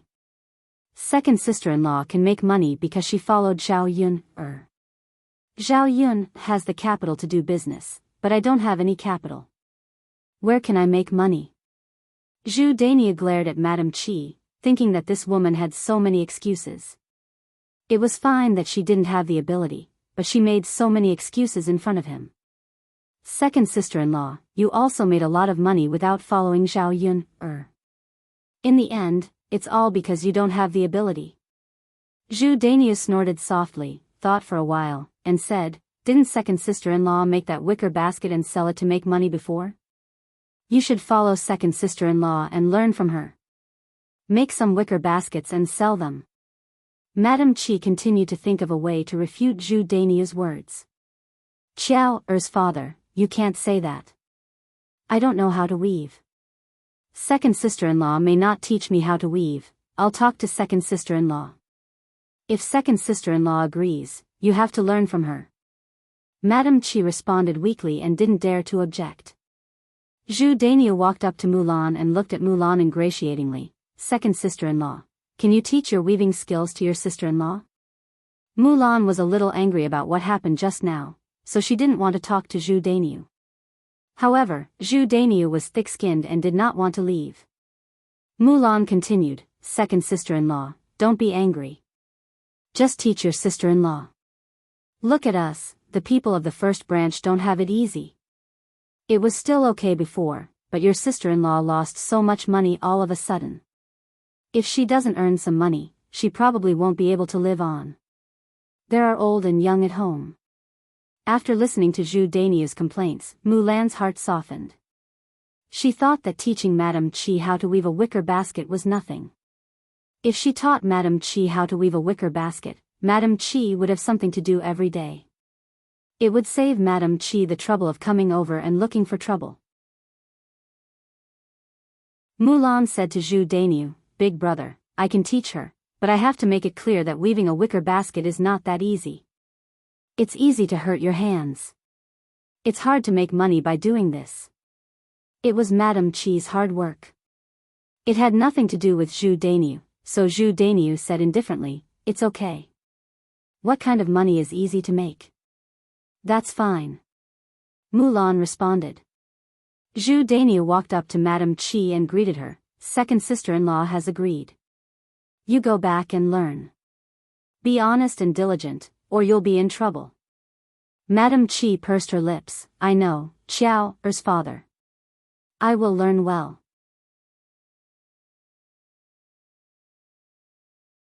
Chapter 13:10. Seeing Zhu Dainiu's attitude towards Madame Qi, Zhao Yun could not help but sigh. A pitiful person must have a hateful side. Madame Qi was like this. People were hateful, but at the same time, they had a pitiful side. For example, Madame Qi was so miserable because of Zhu Dainiu. Zhu Dainiu did not seem to care at all. Since she was his wife, shouldn't he dote on her? Why did he treat Madame Qi like this? However, this was other people's business. Zhao Yun could not care so much. She just needed to deal with her own business. After leaving Mulan's house, they went to the mountain together to pick tea leaves. When they came back from picking tea leaves, a middle-aged man came to Zhao Yun's house. It turned out that the deputy county magistrate sent him to inform Zhao Yun. Many people in Yang City liked Zhao Yun's tea leaves very much, so many people wanted to order a batch. The deputy district magistrate thoughtfully gave a list of the people who needed tea and how much tea they needed. He asked someone to give it to Zhao Yun. This way, it would be very convenient for Zhao Yun to calculate. She could clearly know how many caddies of tea she needed. After the person who sent the message left, Zhao Yun opened the letter and calculated. The amount of tea leaves needed was too large. She had to prepare a total of 70 to 80 kilograms of tea leaves. At present, she only had 30 kilograms at most. She did not have so much tea leaves at all. However, she could not delay for too long. Otherwise, those customers would be dissatisfied. It seemed that these people who were hired to pick tea leaves in the mountain had to bring back more. Otherwise, in the current situation, the supply would not meet the demand. Zhao Yun thought about it. There were not many people in the village who could be trusted. It was not easy to find a few reliable people. If she randomly found a few people, she was afraid that she would be targeted. Zhao Yun frowned and thought about how to solve this problem. While Zhao Yun was thinking, Mu Lianfeng came back from the mountain. Zhao Yun smiled. Why are you back so early today? His Majesty is preparing to go back tomorrow. There's nothing else to do now. Zhao Yun heaved a sigh of relief and replied, It's good that he's fine. You're always a little uncomfortable with him here. Zhao Yun'er suddenly thought of what the emperor had said to a dark-skinned man on the mountain that day. She had forgotten to tell Mu Lianfeng. She hurriedly told Mu Lianfeng, there's something I forgot to tell you. Zhao Yun'er repeated what the emperor had said to the black man that day. When Mu Lianfeng heard this, he frowned. After thinking for a while, he understood. So that's how it is. In the end, he was still suspicious of me. Mu Lianfeng's tone was a little disappointed. He was diligent and loyal to the emperor. Could it be that the emperor was suspicious of him because of a few words from others? Or it could be said that the emperor did not trust anyone. As an emperor, he was too suspicious. This was not a good thing. Zhao Yun'er comforted him, you don't have any ulterior motives. I believe that he can see through it. It's fine.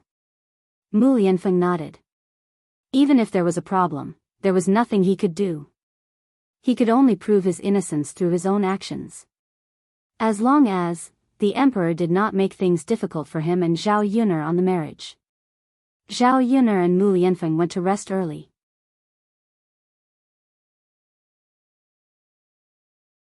Chapter 13:11. The food and vegetables that were previously prepared at home were almost finished.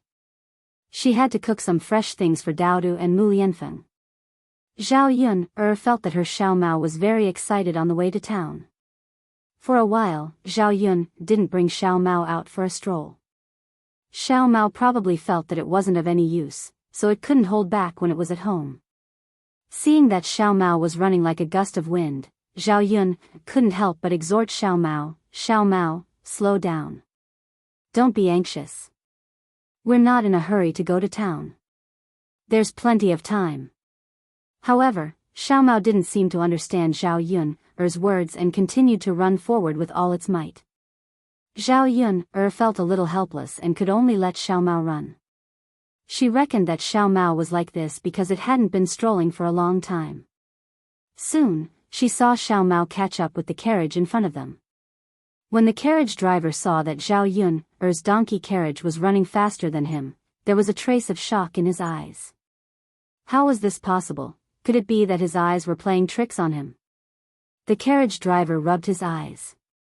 He didn't see it wrongly. It was a donkey. Ah, the carriage driver couldn't help but scream. A donkey spirit, it was definitely a donkey spirit. Otherwise, how could a little donkey run faster than a horse? After hearing the carriage driver's scream, Zhao Yun'er turned around, wondering what was going on. The emperor, who was in the carriage, also stuck his head out. The emperor asked in a somewhat cold voice, what happened? The carriage driver hurriedly restrained the shock in his eyes and appeared to be a little calmer. He pointed at Zhao Yun'er's little donkey and said to the emperor, I saw a spirit. Young master, quickly hide in the carriage and don't come out. The emperor's brows immediately wrinkled. He looked in the direction the carriage driver pointed and actually saw Zhao Yun'er. Zhao Yun'er also saw the emperor. What a coincidence. They actually bumped into each other on the way. The emperor reprimanded the coachman, Demon, tell me, who is the demon? That woman was fine, so why did she suddenly say that? The coachman hurriedly explained, young master, you've misunderstood. I'm not talking about that woman, I'm talking about that donkey. Look, where can you see a donkey that runs faster than a horse? Whoosh. Whoosh. Whoosh. It was like a gust of wind when it ran. If it wasn't a spirit, then what was it? In my opinion, he is a donkey demon. That woman raised a donkey spirit. I don't think she's a simple character. The corners of the emperor's mouth twitched. He didn't know what to say. Then, he turned his attention to Zhao Xiao Mao. However, he agreed with the coachman's last sentence. Zhao Yun was indeed not a simple woman. She was the most special woman he had ever seen. As for Zhao Yun'er's donkey demon, it was indeed very fast. He had seen many rare treasures over the years, but he had never seen such a donkey. Thus, he replied to the coachman, it's indeed not simple. But a spirit shouldn't be. The emperor was very clear in his heart. Although Zhao Yun was different, she was still a normal person in the end. Zhao Yun hurriedly pulled Xiao Mao and said to Xiao Mao, wait.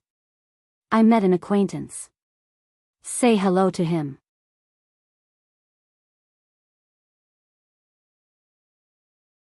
Chapter 13:12. The emperor greeted Zhao Yunner, what a coincidence.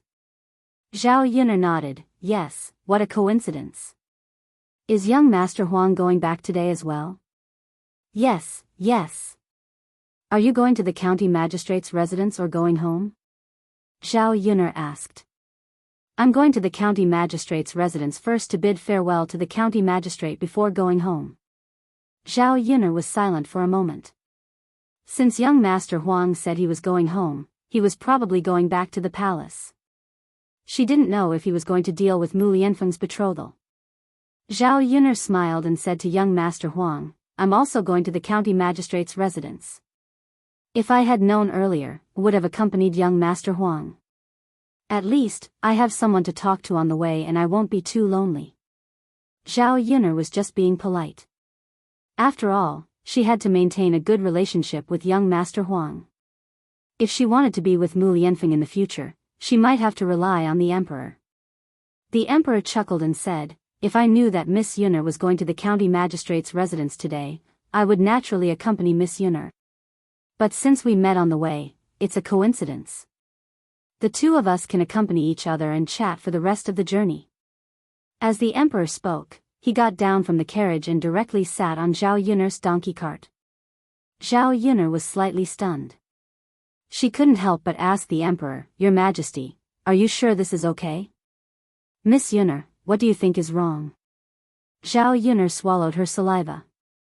The emperor was the emperor. He was second only to one person and above thousands of people. With such a noble status, how could he sit in a donkey cart? At least, he should sit in a carriage, right? Yes, my family's donkey cart is too simple and crude. It's more comfortable for you to sit in a carriage. Otherwise, the journey might be a little bumpy and your butt will hurt. Zhao Yunner spoke out her worries. The emperor didn't mind and came back, so what? Since Miss Yunner can sit here, I can sit here too. Zhao Yunner replied helplessly. All right. Since she wanted to sit, he didn't think much of it, so he couldn't stop her. Thus, she allowed the emperor to continue sitting on her donkey cart. The emperor's lips curled up slightly as he joked with Zhao Yunner, this young master feels that Miss Yunner's donkey is very special. I don't know how it feels to sit on it, so I came over to give it a try. Xiao Mao seemed to understand the emperor's words and proudly raised its neck. If he was a human, he would definitely tell the emperor that it was a given. At least he had good taste. Otherwise, he wouldn't be willing to pull a stranger. The coachman sighed, young master is right. I've traveled extensively for so many years, but I've never seen such a special donkey. Zhao Yunner pursed her lips. What could she say? She couldn't explain it either. Her family's Xiao Mao was so amazing that she didn't even understand it herself. She laughed embarrassedly, yes. My family's donkey is indeed a little special, but it's nothing much. There are many strange things in this world. The emperor thought about it and felt that it was true. There were many things that people had never seen before. The world was so big that there were all kinds of strange things. He was a knowledgeable person, so he wasn't too shocked by Zhao Yunner's donkey. Zhao Yunner called out to the emperor, young Master Huang, sit tight. We have to set off. Okay.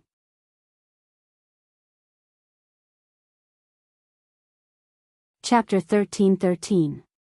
Zhao Yunner was afraid that the donkey cart would be too bumpy, so she warned Xiao Mao, don't be anxious. Let's take it slow. However, Xiao Mao acted as if it didn't understand Zhao Yunner's words. It continued to run with all its might, but it wanted to show off its uniqueness in front of the emperor. If Zhao Yunner knew what Xiao Mao was thinking, she would probably be angered half to death by Xiao Mao. Zhao Yun'er's donkey cart didn't have a soft mattress, so her buttocks had to sit on the hard cart. After a bumpy day, it hurt a lot. Zhao Yun'er herself couldn't stand it, let alone the emperor, who lived like a prince. Presumably, he hadn't been treated like this for so many years. She looked at the emperor with some embarrassment and said, "Young Master Huang, I don't know if you're feeling too uncomfortable. Why don't you get down first and wait for your carriage behind?" The emperor frowned slightly. His buttocks were indeed feeling uncomfortable, but if he got down, wouldn't he lose face? Zhao Yun'er, a woman, could endure such a bumpy ride. As a man, he couldn't be too delicate. So when Zhao Yun'er came back, she said, "No need. Miss Yun'er, I'll take your donkey cart. It's actually quite good." Without a carriage, he could enjoy the scenery of the fields. The morning breeze blew on his face and it was very comfortable. Moreover, there was a faint smell of soil and fragrant grass in the breeze. He didn't notice it before, but now he suddenly realized that this feeling and scenery were quite good. Thinking about the high walls and courtyards in the imperial palace, how could it be as comfortable as the countryside, if it wasn't for his identity, as well as the responsibility and ambition he had to bear? He felt that an ordinary life would be quite good. If he married a wife as virtuous and sensible as Zhao Yun'er, his family would probably be able to live a peaceful and beautiful life. Unfortunately, these were just his own thoughts and couldn't be realized. Zhao Yun'er responded hypocritically, but there was still some worry in her eyes when she looked at the emperor. She was afraid that by the time they arrived at the county magistrate's manor, the emperor's buttocks had already bloomed. The two people chatted casually on the road. The emperor was very curious about everything about Zhao Yun'er. He asked some questions with a hint of probing. The more he knew about Zhao Yun'er, the more he felt that this woman was not simple. She was not like a normal country woman at all. If she hadn't inquired about Zhao Yun'er in the village, it was inevitable that she would have some doubts about her identity. After a long journey, they finally arrived at the county magistrate's residence. The emperor prepared to get down from Zhao Yun'er's donkey cart, but sadly found that his butt seemed to be unable to move. If he moved, it would hurt terribly. "Young Master Huang, what's wrong?" Zhao Yun'er asked worriedly. The emperor looked at Zhao Yun'er awkwardly. What could he say?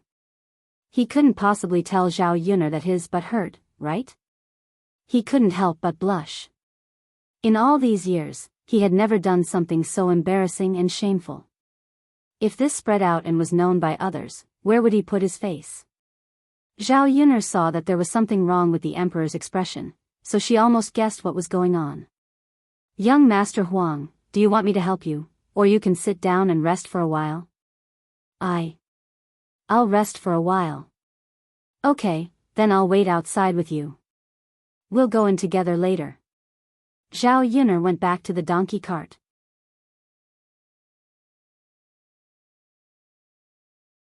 Chapter 13-14.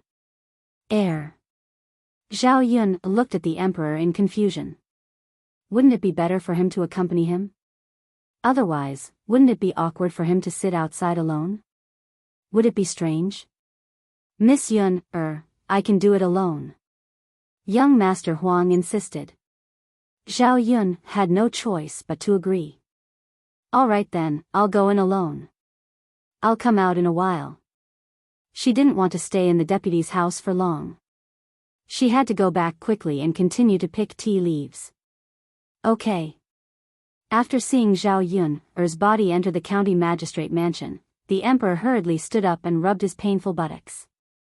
He suddenly felt the pain dissipate a little. Sometimes, people shouldn't court death, or they would be the one to suffer. Zhao Yun'er gave the tea leaves she brought to the deputy. She would try her best to send the rest. As for the money, the delivery person had already given it to the deputy, and the deputy directly gave it to Zhao Yun'er. With more than 10 taels of silver, Zhao Yun couldn't help but feel excited. It was much easier than the money she earned from the morning tea stall. He thought that once he filled the barren hills with tea trees and obtained more tea leaves, he would be able to earn even more money. After saying that she had something to do, the deputy's wife didn't ask Zhao Yun to stay. She let Zhao Yun go back. After leaving the deputy's house, Zhao Yun saw that the emperor had gotten out of the carriage. He was standing beside her Xiao Mao and muttering something. She didn't know what he was saying to Xiao Mao. Seeing Zhao Yun coming over, the emperor quickly shut up. Young Master Huang, are you feeling better? Much better. I'm fine now. Well, you can go in. I'll go back first. Okay. The emperor withdrew his sight from Zhao Yun. Don't know what he was thinking. He stood in the same place for a while, then turned and entered the county deputy manor. Zhao Yun hurried to the market and bought everything she needed. When they went to the market, they happened to meet Zhao Ping and Ma Xiaofeng. The two of them seemed to be looking for a stall and wanted to rent a stall to do business. Zhao Yun was puzzled. Could it be that these two sluts wanted to learn from her? The truth was similar to what Zhao Yun had expected. Zhao Ping and Ma Xiaofeng came here to do business. In the past 2 days, Zhao Ping had searched around Yang City and roughly confirmed a few houses. She felt that it was okay to rent them. However, Zhao Ping still didn't know much about these things. She felt that Ma Xiaofeng was more reliable than her, so she brought Ma Xiaofeng over to take a look. If Ma Xiaofeng said it was okay, then it was okay. Moreover, Ma Xiaofeng's ability to negotiate prices was definitely better than her. He followed Ma Xiaofeng and listened to Ma Xiaofeng's arrangements. The two of them went to a stall in the market and asked about the price. This stall was originally for someone else to do business. If it wasn't for the breakfast business, then it would have been for the breakfast business. Now that the stall wanted to be sold, it hung a sign saying, "For sale." Ma Xiaofeng and Zhao Ping went to find it because of this. "Auntie, how much do you need to rent this stall a year?" Ma Xiaofeng asked a woman who looked to be in her early 30s. This woman was very fat. Her body was full of fat and she looked very fierce standing there. However, she should be from a good family. She dressed gorgeously. The cloth of her clothes was not bad and she wore silver jewelry. In the eyes of the villagers, this was a very rich family.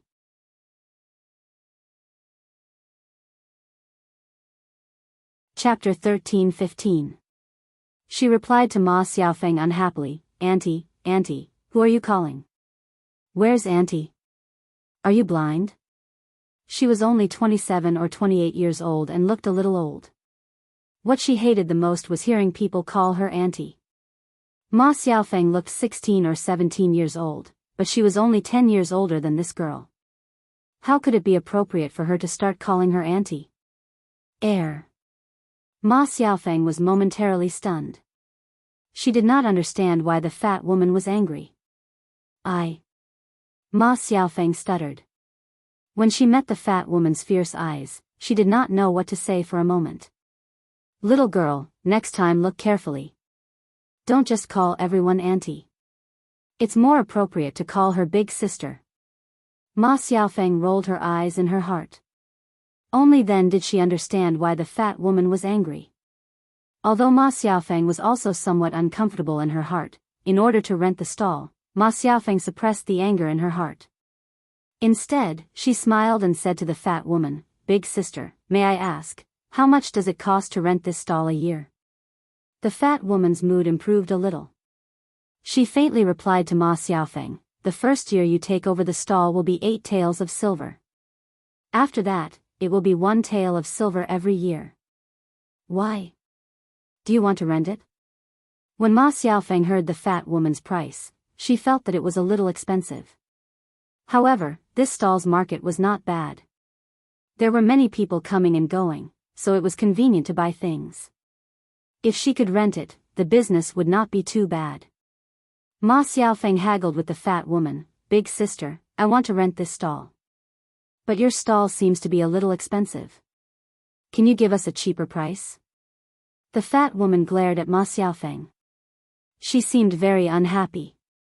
"Then how cheap do you want it to be? You can go to other stalls and ask around. How many stalls are in a good market that is cheaper than mine? Ma Xiaofeng twitched the corner of her mouth and replied with a smile, Big sister. It's our first time doing business. It's not easy. Why don't you give us a friendship price and make it cheaper? Ma Xiaofeng's tone was completely negotiating. The fat woman replied in a bad mood, If you don't want to rent it, then don't rent it. Hurry and get lost. How can you do business if you don't have money? Ma Xiaofeng was stunned. She did not expect the fat woman to have such a bad temper. When Zhao Pinger heard this, she wasn't happy. She started arguing with the fat woman. How can there be people like you? Business talk, business talk, business talk. Why are you scolding people? The fat woman put her hands on her waist and started to argue with Zhao Pinger. Who is scolding? Did I say I wrong? You want to rent a stall when you don't have the money? I've already lowered the price to the lowest. You're shameless enough to want to lower the price. Zhao Pinger stared at the fat woman angrily. This woman was too arrogant. How can there be people like you? Aren't we negotiating the price in a friendly manner? I'm not forcing you to lower the price. You can just not rent it. Why are you scolding people? Hee hee. The fat woman sneered. I'm scolding people. So what? You are standing in front of my stall. I can scold you. You, Zhao Ping, wanted to rush up and slap the fat woman. However, the fat woman was tall and burly. Even Zhao Ping could not beat her. If they really fought, she would be at a disadvantage. Forget it, big sister Ping. Let's go to other stalls and ask. Ma Xiaofeng pulled Zhao Ping.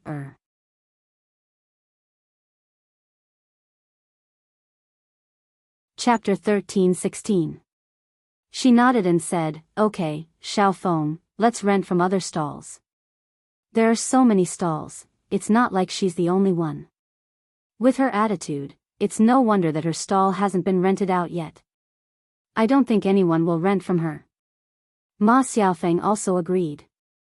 Although the price of this fat woman's stall was suitable, she wasn't a good person. Who knew if other things would happen after her stall was rented? This kind of person was rare, so it was better to deal with them. The two of them then went to the other stalls to ask for more information. Basically, the prices they offered were higher than the fat woman's stall, and some of them were not very good. After running for a while, the two of them were a little tired and took a deep breath. Zhao Ping, and Ma Xiaofeng sighed and said, Xiaofeng, it seems that doing business isn't easy. Of course, what's easy to do? Look at the men in our village. They work so hard in the fields, but they only earn so much money in a year. It's not as good as us who do business. We can earn more. Xiaofeng, you're right. As long as we can earn money, it's worth it to work hard. Yes. Sister Ping, let's go to a few more stalls. If there's no better one, let's go and book that old woman's stall. Okay. The two of them continued to run around and settled on a stall. The rent for this stall was 1.5 taels of silver for the first year, and 1.5 taels of silver for the next year. It was considered relatively low. Moreover, the market price wasn't too bad. It was above average. Zhao Ping, and Ma Xiaofeng were quite satisfied. The two of them couldn't wait to set up their stall and earn money as soon as possible. Only when they had money in their hands would they be happiest. Moreover, these few days, the family Qin people had been urging Zhao Ping, to bring some money back. The family Qin people were used to living a hard life. When Zhao Ping said that they could earn money, it gave the family Qin hope. The family Qin people were thinking about money and living a good life these days. As for Qin Yuan's illness, it had improved a lot during this period. Basically, it was no longer a big deal. At the end of the day, it was all because his heart had been resolved. However, Zhao Ping, felt sorry for Qin Yuan. She also wanted to earn more money to buy a lot of delicious food for Qin Yuan to nourish his body. Xiaofeng, let's go and buy some more tables and chairs. When the tables and chairs are bought, we can set up a stall to make money. Ma Xiaofeng nodded heavily and replied, Sister Pinger, we'll have a good life once we make money. Ma Xiaofeng now thought it through. If she couldn't be with Zhao Tianan, she could earn money and live a good life.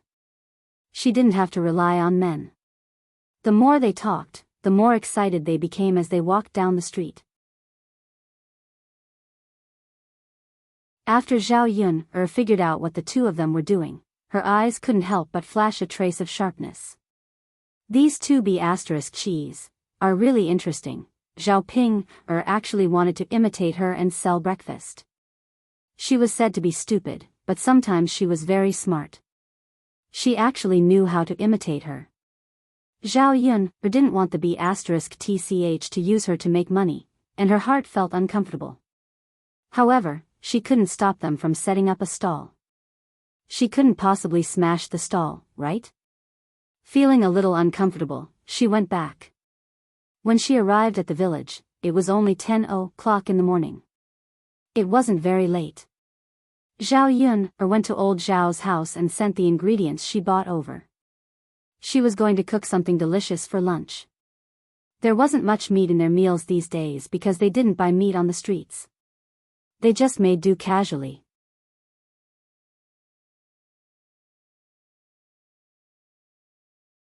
Chapter 13-17.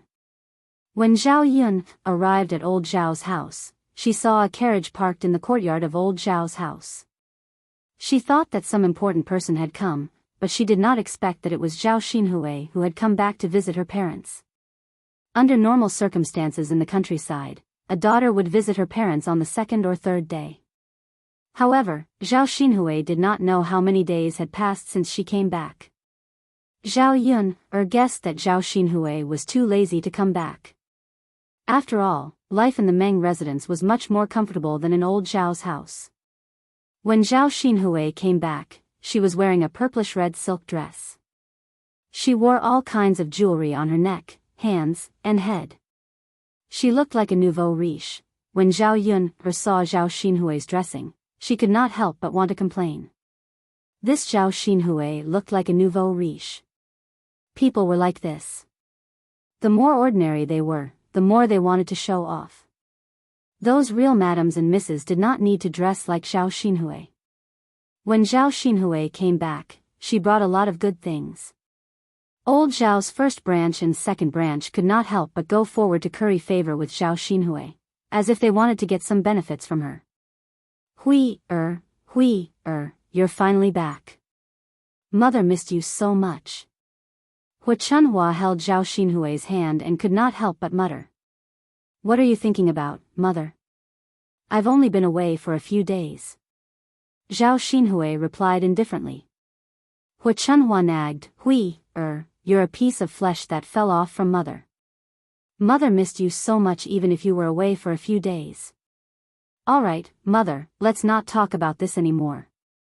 There's no use in missing me. Hui, how are you doing after marrying young Master Meng? Hu Chunhua asked with concern. She was most worried about this matter. After all, as a mother, she missed her daughter dearly. She was afraid that her daughter would be wronged after getting married.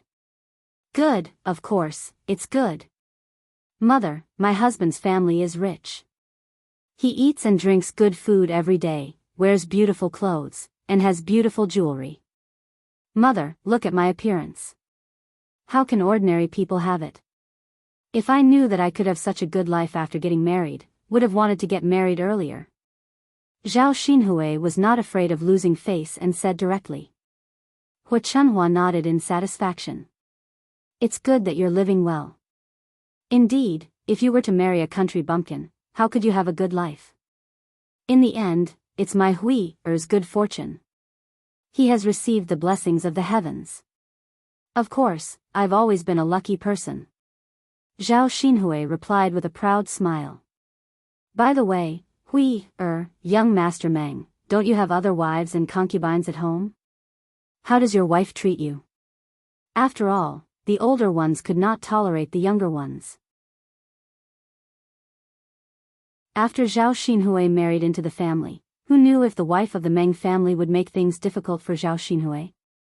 Speaking of this, Zhao Xinhui snorted and said, "How could that old woman make things difficult for me? It's good enough that I didn't marry him." "Humph, mother, don't worry. My husband dotes on me now.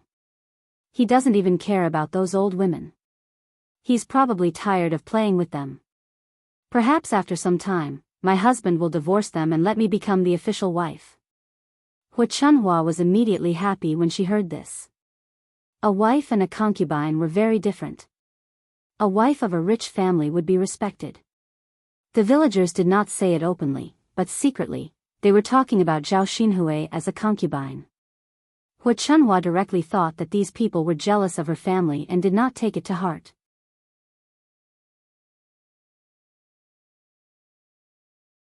Chapter 13:18.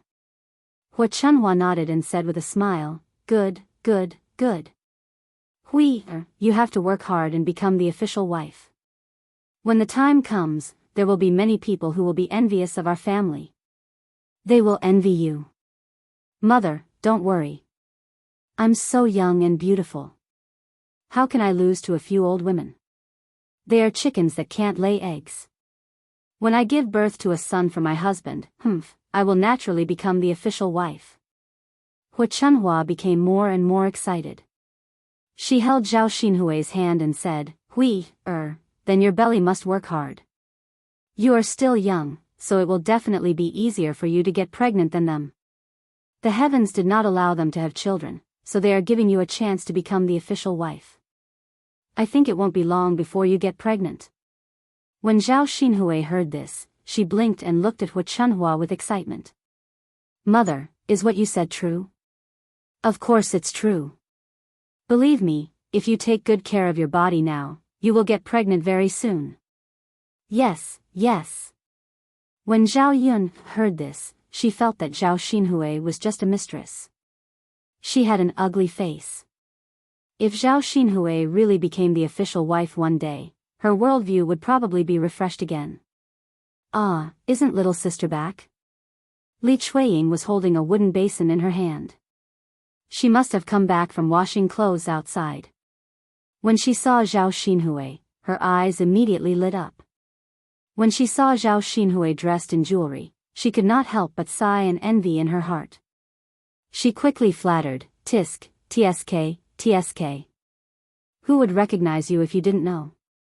Little sister feels like she has changed into a different person. After getting married, you indeed look much better when you dress up. Look at the clothes you are wearing, you look like a young lady from a wealthy family." Although Zhao Xinhui did not like Li Chuiying, people generally liked to listen to others' praise. Therefore, Li Chuiying's words were very effective on Zhao Xinhui. "Second sister-in-law, sit down. Let's chat. It's not easy for me to return home." How could Li Chuiying refuse? He smiled and sat down beside Zhao Xinhui. While praising Zhao Xinhui, she also flattered Hu Chunhua. "Mother, only you have the good fortune to give birth to a woman like little sister. Who in our family can be like little sister? You didn't dote on little sister for nothing in the past. Little sister should be raised well because little sister is destined to be rich." "That's right. Your little sister was different from other children when she was born. I already knew that she would be extraordinary in the future." Hu Chunhua snorted softly. "Mother, that means you have good foresight." Hu Chunhua felt very comfortable when she heard that. She thought that her second daughter-in-law was indeed better at speaking than the other daughters-in-law. Li Chuiying glanced at Zhao Xinhui's jewelry and sighed. Not to mention other things, Zhao Xinhui was actually wearing 7 to 8 bracelets on one hand. There were gold, silver, jade, colored glaze. All of them were very beautiful and exquisite. Li Chuiying stared at Zhao Xinhui's bracelets. After looking at them for a while, he said to Zhao Xinhui, "Little sister, you have so many bracelets. They are so beautiful. It's good enough for an ordinary person to have one. You have more than 10 bracelets on both hands, right?" Zhao Xinhui raised her hand and waved it. When she saw the bracelets on her hand, she was very satisfied and said proudly, "These were all given to me by my husband. There are many more at home. I only wear these out."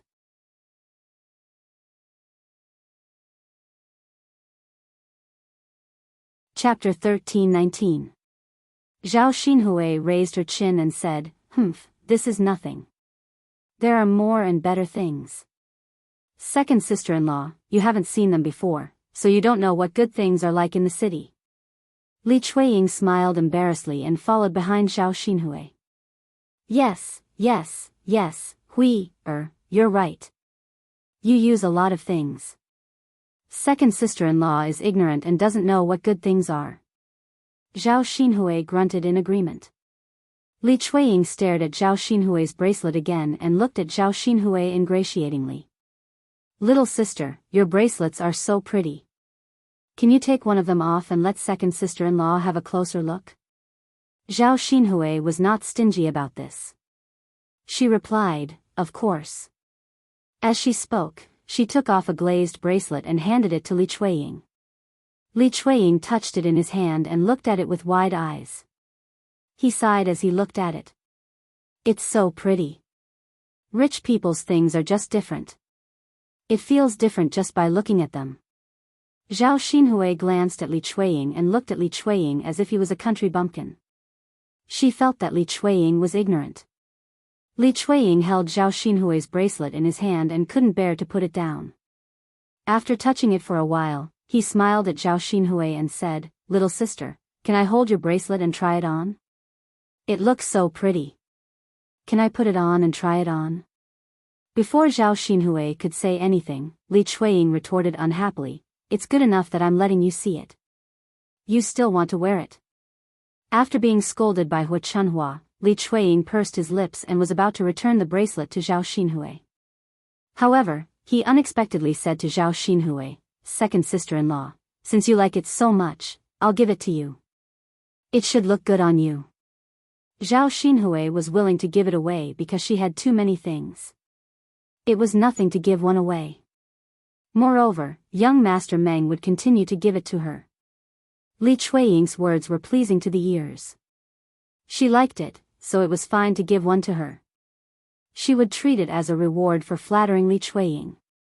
Her second sister-in-law would definitely be more attentive to her in the future. Li Chuiying, she thought that he had heard it. And he asked, "Little sister, are you joking? Are you really giving it to me? This is a treasure." Zhao Xinhui nodded in agreement. "Second sister-in-law, I said I'm giving it to you, so I'm giving it to you. Don't tell me I'm lying to you." When Li Chuiying heard this, he was overjoyed. He pulled Zhao Xinhui aside and praised her, "Little sister, you're so nice. Now that you're rich, you still take care of your brothers and sisters-in-law. The Zhao family is so lucky to have a girl like you." Zhao Xinhui was also very happy to be praised. He replied faintly to Li Chuiying, "Of course, sister-in-law. We're family. Do you think I'm like some people who forget about our family when they're rich?" Zhao Xinhui was referring to Zhao Ping. When Zhao Ping was rich, she didn't care about old Zhao's family. She didn't care about old Zhao's family at all. She ate well and drank well, while old Zhao's family continued to live a hard life. Li Chuiying smiled and replied, yes. "Little sister, you're still different from the average person." Zhao Ping replied faintly, "Of course." When Feng Zhangxia from the first branch saw that Li Chuiying had gained some benefits, she had an idea. She wanted to go over and flatter Li Chuiying to gain some benefits, but Shen Pan stopped her.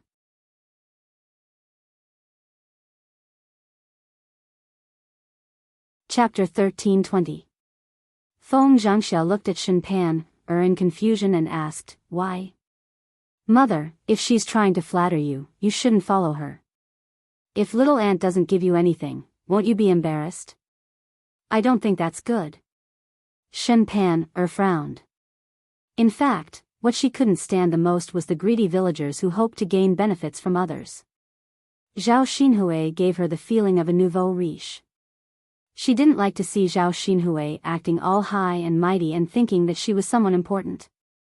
However, Feng Zhangxia didn't mind and replied, Pan, so what? I'm just saying a few words. If she doesn't give it to me, then forget it. If she does, then we'll benefit. Hee, I'm going. Seeing that she couldn't stop Feng Zhangxia, Shen Pan could only let her go. Feng Zhangxia also went to Zhao Xinhui and started to flatter her. Oh, little sister is back. You're dressed up so well today. You look like a different person. Look at your clothes and jewelry. They're so beautiful. Zhao Xinhui was in a good mood as she responded. She gave the bracelet to her second sister-in-law, but she couldn't give it to her eldest sister-in-law. Thus, she took off a jade bracelet from her wrist and handed it to Feng Zhangxia. Feng Zhangxia didn't expect Zhao Xinhui to be so straightforward and was overjoyed. Little sister, you're so nice. You're so generous. Li Chuiying glanced at Feng Zhangxia unhappily. She felt that Feng Zhangxia was taking advantage of her. Her eldest sister-in-law liked to follow others. It was so disgusting. After receiving the bracelet, Feng Zhangxia quickly put it in her arms and then said to Zhao Xinhui with a smile, Little aunt, why don't you have lunch at my place? I'll go and cook something for you now. Li Chuiying didn't want to be left behind and said, Little sister, come to my place to eat. I'll cook something good for you too. It's rare for you to come back, so don't reject me. Second sister-in-law, we have a first come, first served rule. Since I said it first, little sister naturally has to eat at my place. I'll go to your place next time when I come back. Sister-in-law, it's my turn to cook first today. How long will little sister have to wait for your family to finish cooking? Li Chuiying and Feng Zhangxia started arguing. Both of them wanted to drag Zhao Xinhui to their house to eat. It wasn't that the two of them treated Zhao Xinhui very well, but they knew that whoever ate with Zhao Xinhui would definitely be closer to that person. Then, he would be able to give benefits to that person. If he could give away such a precious bracelet so easily, who knew if he would have something even better? How much could a meal cost? The gifts given by Zhao Xinhui were the real treasures. Zhao Xinhui calmly replied to their argument, Eldest sister-in-law, second sister-in-law, what are you arguing about? I'm not going to any of your houses. I'm leaving soon. Hearing that Zhao Xinhui was going to leave in a while, Hu Chunhua couldn't stay calm. She asked Zhao Xinhui, you just came back and you're leaving already? Zhao Xinhui made a sound of acknowledgement. Can't you have a meal before you leave? Hu Chunhua was a little reluctant. Her daughter was getting married and going to another family. She missed her dearly. No, there's nothing good to eat at home. The good food doesn't taste good. It can't compare to the Meng families. It's better for me to go back. There's a lot of good food there.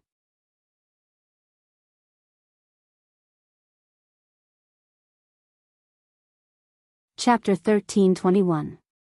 Zhao Pinger snorted, Mother, how many years have you been looking at it? Haven't you seen enough?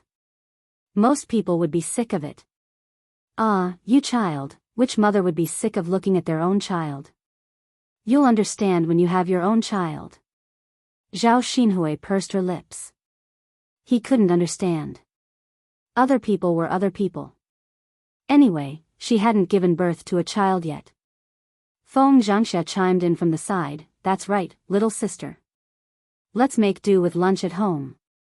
It's so rare for you to come back. As sisters-in-law, we miss you so much. I said I'm not eating, so I'm not eating. Why should I make do with good food when there's good food? I'll come back when I have time. It's not like I'm dead and can't see it anymore. Zhao Xinhui replied very willfully. Hu Chunhua really didn't know what to do with her daughter, so she could only let Zhao Xinhui do as she pleased. Seeing that Zhao Xinhui wanted to go back, Feng Zhangxia didn't urge her to stay. Instead, she happily held the jade bracelet Zhao Xinhui gave her and walked over to Shen Panner. She said to Shen Panner, Look, Panner girl, your aunt really gave you a bracelet. Look, it's so pretty. It's even prettier than a gold bracelet. Shen Pan'er saw Feng Zhangxia's somewhat snobbish manner and felt a little unhappy. The corners of her mouth twitched, and she agreed, yes, it's pretty. A jade bracelet isn't cheaper than a gold bracelet. It's a rare item. Feng Zhangxia was only a woman from the countryside, so she didn't recognize such expensive things. She only knew that Zhao Xinhui's bracelet definitely wouldn't be too shabby. When Shen Pan'er said this, she knew that it was a treasure and her heart was filled with joy. Pan'er, it's not appropriate for mother to wear such an expensive bracelet. Here, you wear this bracelet. Mother will give it to you. As she spoke, Feng Zhangxia stuffed the bracelet into Shen Pan'er's hands. Shen Pan'er didn't expect Feng Zhangxia to give the bracelet to her. Mother, hee, Pan'er, wear it. It looks good on you. Mother's working hands don't look good with them. Shen Pan'er suddenly felt a little touched. She put it on and said to Feng Zhangxia, "Thank you, mother." Feng Zhangxia smiled kindly. "What are you thanking me for?" "Your mother's daughter-in-law. It's normal for her to give you anything good. Mother only has 2 sons and no daughter. Don't I treat you like my own daughter?" Shen Pan nodded. She suddenly felt lucky that she had met such a good mother-in-law and not some evil mother-in-law. This was the good thing about marrying into a poor family. If she were to marry into a well-matched family, who knew if she would be targeted by her mother-in-law after going overboard? If her mother-in-law made things difficult for her, her life would not be easy. In the past few years, Feng Zhangxia had never given her a hard time. She was very good to her, and Shen Pan'er remembered this in her heart. Mother, you're the best. You child. Why are you still talking about this? Go and rest in the house. Mother is going to wash Yang Yang's pants. Shen Pan responded, "Okay, mother, go ahead." After Zhao Yun finished joining in the fun, she left the things she bought in Sun City with third son's wife. Zhao Yun thought that Liang Jinxiao didn't understand the situation, so she asked Liang Jinxiao, "Mother, I ran into Sister Ping in Sun City today. Guess what Sister Ping wanted to do?" "What did you want to do with Sister Ping?"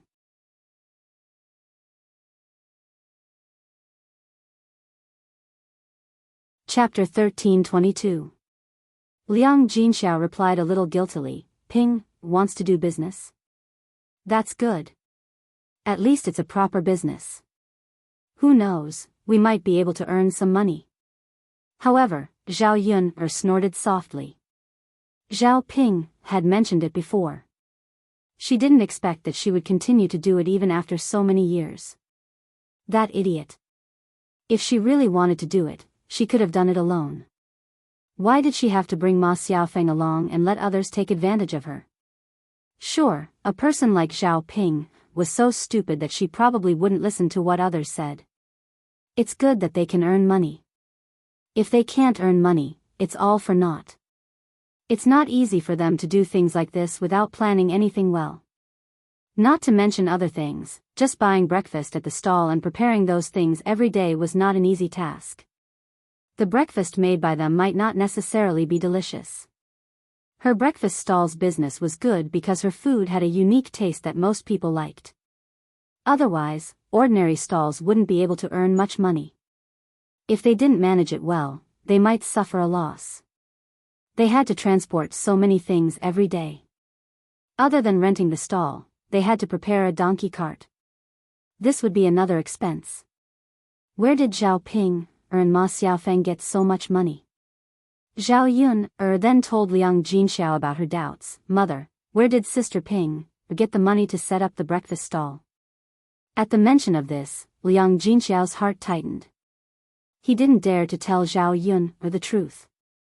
He pursed his lips and said to Zhao Yun, "I think I heard Ping mention it before. She said that her in-laws also want to earn money and don't want to live a hard life, so they agreed to use the dowry she brought over to do business. Is that so?" Zhao Yun was puzzled. When did the family Qin's people become so willing to trust Zhao Ping so much? However, on second thought, it wasn't impossible for the family Qin's people to agree because of the profit motive. Liang Jinxiao's palms were covered in a layer of cold sweat. His smile was a little stiff as he said, "Since Ping said so, it should be true. Then it'd be best if Sister Ping can earn money. If she can't." She reckoned that the family Qin's people would make her suffer. Liang Jinxiao replied, "Yes, I hope Sister Ping's people can earn money. Her in-laws' family Qin's family. It's not easy. She's only a few days after she got married." Zhao Yun saw that Liang Jinxiao was worried about Zhao Pinger's situation and couldn't help but sigh to Liang. After putting down the things, Zhao Yun went back. She hadn't been busy at home for long when she saw a carriage rushing over and stopping in front of her house. Zhao Yun looked up and wondered who had come to her house. After looking, she saw a woman in red walking down from the carriage. She was wearing a red dress. She was very ostentatious and eye-catching. The woman was also dressed beautifully. She wore beautiful jewelry on her head. Her hair was made of gold like a phoenix, and her long black hair was scattered behind her shoulders. The person who came was none other than Murong Shuang. Standing in front of Murong Shui, Zhao Yun felt the gap between them. She was just an ordinary peasant woman in the countryside, while Murong Shuang was a noble princess. Why was she here? Zhao Yun couldn't figure it out. Murong Shuang also saw Zhao Yun. She walked straight towards Zhao Yun.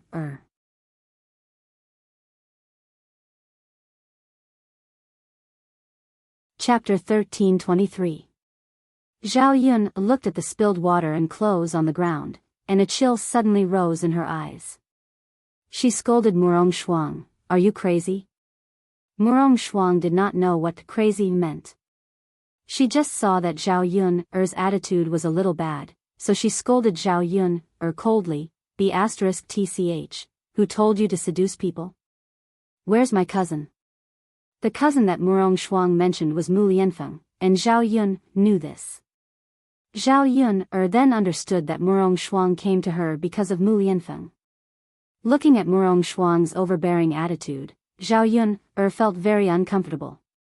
She replied coldly to Murong Shuang, "You called me A**tch, do you think I'll tell you?" Zhao Yun did not know the purpose of Murong Shuang's visit this time. Based on the current situation, Murong Shuang obviously had a feeling that she did not come with good intentions. Zhao Yun's words and attitude angered Murong Shuang even more. Murong Shuang was flustered and exasperated as she continued to scold Zhao Yun, B***tch, how dare you talk back? See how I'll deal with you. Murong Shuang usually relied on her status and was used to being arrogant and barbaric. No matter who it was, she did not pay attention to anyone. She thought that if she taught Zhao Yun a lesson, Zhao Yun would have to bear it and not resist. However, to Murong Shuang's disappointment, her tyrannical and overbearing attitude did not have much effect on Zhao Yun. Although Murong Shuang's status was not something that ordinary people could afford to offend, she could not just come and deal with her for no reason. It was really too much. Murong Shuang's face was about to slap Zhao Yun's face, but before she could touch Zhao Yun's face, a small figure ran over and stood in front of Murong Shuang. "Don't hurt my mother." Dao Du opened his arms to protect Zhao Yun, and said to Murong Shuang angrily. Murong Shuang lowered her head to look at Dao Du and snorted coldly, B***tch gave birth to a B***tch, get out of my way. Murong Shuang did not care that Dao Du was just a child, and still wanted to attack Dao Du. Just as Murong Shuang was about to attack Lil P, a cold voice was heard. "Stop." Murong Shuang stopped in her tracks. She turned around to look at Mu Lianfeng and said, "Cousin." Mu Lianfeng's face was gloomy, and he was unusually angry. The thing that he could not tolerate the most was others hurting Zhao Yun and Dao Du. This was his bottom line. Now that Murong Shuang was attacking these two people at the same time, even if Murong Shuang was his cousin, Mu Lianfeng still could not control his anger. He walked up to Murong Shuang and slapped her hard on the face. Murong Shuang was stunned. She did not expect Mu Lianfeng to hit her. She had never been hit by anyone in her life. Even in her own family, she was treated like a treasure. Her parents spoiled her very much, and she had never been treated so sullenly. Murong Shuang covered her face and cried to Mu Lianfeng, "Cousin. You hit me. You hit me for a B**tch and B**tch. Sob. Cousin, you've gone too far."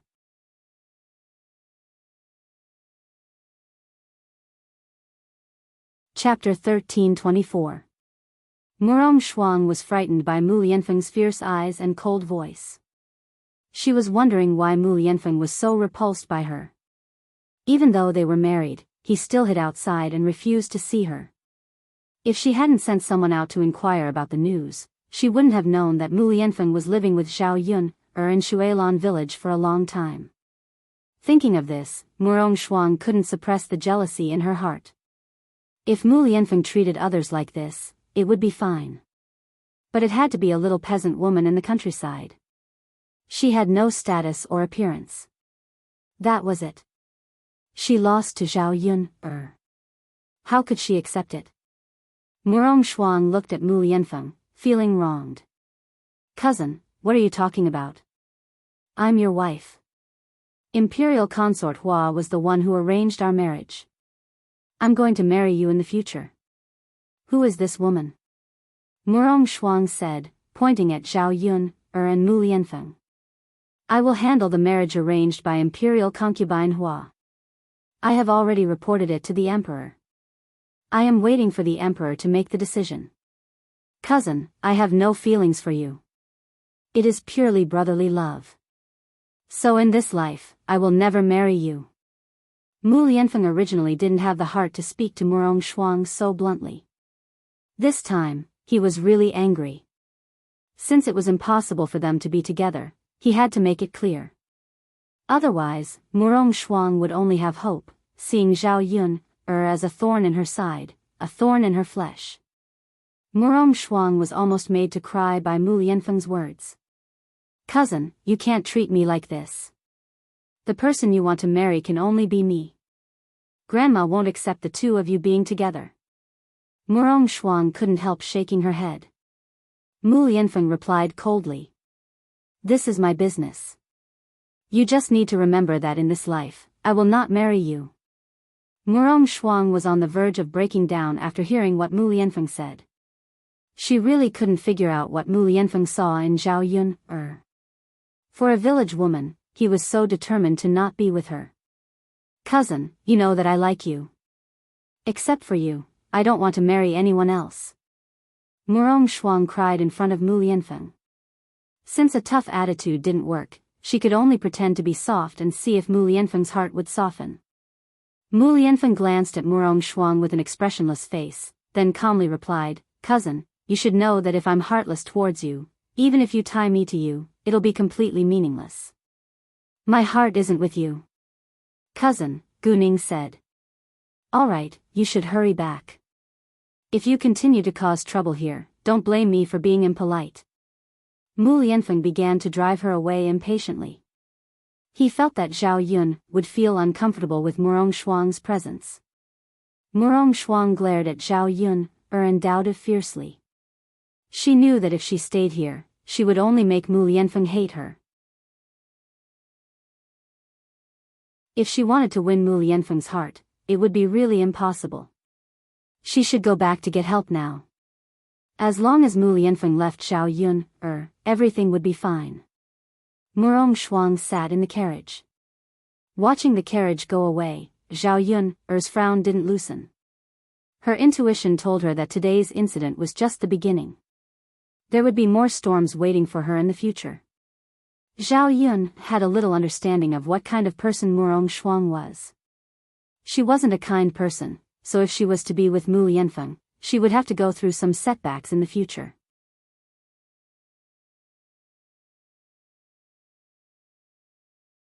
Chapter 13:25. Daddy. Daodu hugged Zhao Yuner and called out softly. He was a little scared by Murong Shuang, so he hugged Mu Lianfeng's thigh. Mu Lianfeng patted Daodu's head and said to Daodu, "What's wrong, Daodu?" "Daddy, that person was so fierce. He wanted to hit Daodu and mother. Luckily, Daddy is back." Mu Lianfeng's heart ached for Daodu, and he said softly to Daodu, "Don't worry, Daddy is here. No one can bully your mother and Daodu." Daodu nodded heavily. "Yes, yes. Yuner." Mu Lianfeng glanced at Zhao Yuner, then walked to Zhao Yuner and called out to her softly. He looked at Zhao Yuner with pity in his eyes. "I'm sorry for what happened today." Zhao Yuner twitched the corner of her mouth and replied, "It's nothing."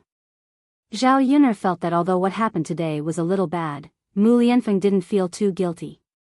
"Mu Lianfeng, I'm fine. As long as our hearts are together, nothing can stop us." "Yes, yes." Mu Lianfeng was touched. Seeing that Zhao Yuner was about to clean up the clothes on the floor, Mu Lianfeng hurriedly bent down and said to Zhao Yuner, "Yuner, let me do it. You and Dao to go and rest." It's okay, I'll do it." What did it look like for a man to wash clothes? It would be fine if he did it at home, but there wasn't much water left in the water tank at home, so he had to go to the river to do it. If the villagers saw Mu Lianfeng carrying a wooden basin to wash clothes, who knew what kind of gossip there would be? "Yuner, it's fine. Let me do it. I can do it." Zhao Yuner saw that Mu Lianfeng had misunderstood. She didn't think that Mu Lianfeng couldn't do it, but she was afraid of others. If she could avoid those gossips, she would try her best to avoid them. After all, those hot topics were really unpleasant. "Mu Lianfeng, you're tired too. Let me do it. You rest. Go and talk to Daodu." Daodu pulled Mu Lianfeng's hand and said, "Daddy, you haven't taught Daodu how to read for a few days. Can you teach Daodu?" Mu Lianfeng had been busy these days. When he saw Daodu's expectant eyes, Mu Lianfeng replied, "Okay, Daddy will teach you." "Okay." Daodu's little face showed a satisfied expression. Looking at the sweet and loving father and son together, Zhao Yuner hoped that the days in her heart could continue like this in the future. Zhao Yuner saw Mu Lianfeng and Daodu enter the house, so she packed up her clothes and walked to the river. When she came to the river, there were only a few women washing things. Zhao Yuner found an empty slate and went to wash it. At this time, she saw a woman walking towards the river. She was wearing a beautiful set of clothes. It was beautiful, but the color was slightly brighter. It looked better than the coarse clothes that the villagers wore. This set of clothes only cost a few hundred copper coins. It wasn't much for Zhao Yuner's current financial situation, but it was still relatively precious to the villagers.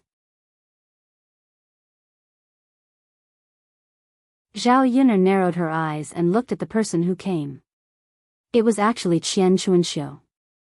It was the first time she saw Qian Chuanxiu dressed so seductively.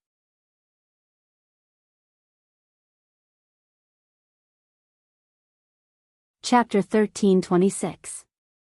Yes, it's so beautiful. I don't think many people in our village can afford it. Qian Xiaoxua, where did you buy it? Qian Xiaoxua, you're so beautiful. You look even more beautiful in this new dress. You look like a big girl. There are few people in the village who wear better clothes than you. The women spoke one after another. Although their words were pleasant to hear, many of their eyes were filled with jealousy. Qian Chuanxiu lowered her head to look at the dress she was wearing. She was also very satisfied. For decades, she had been wearing clothes made of coarse cloth. Before she got married, her family was poor, so she naturally didn't have the opportunity to wear good clothes.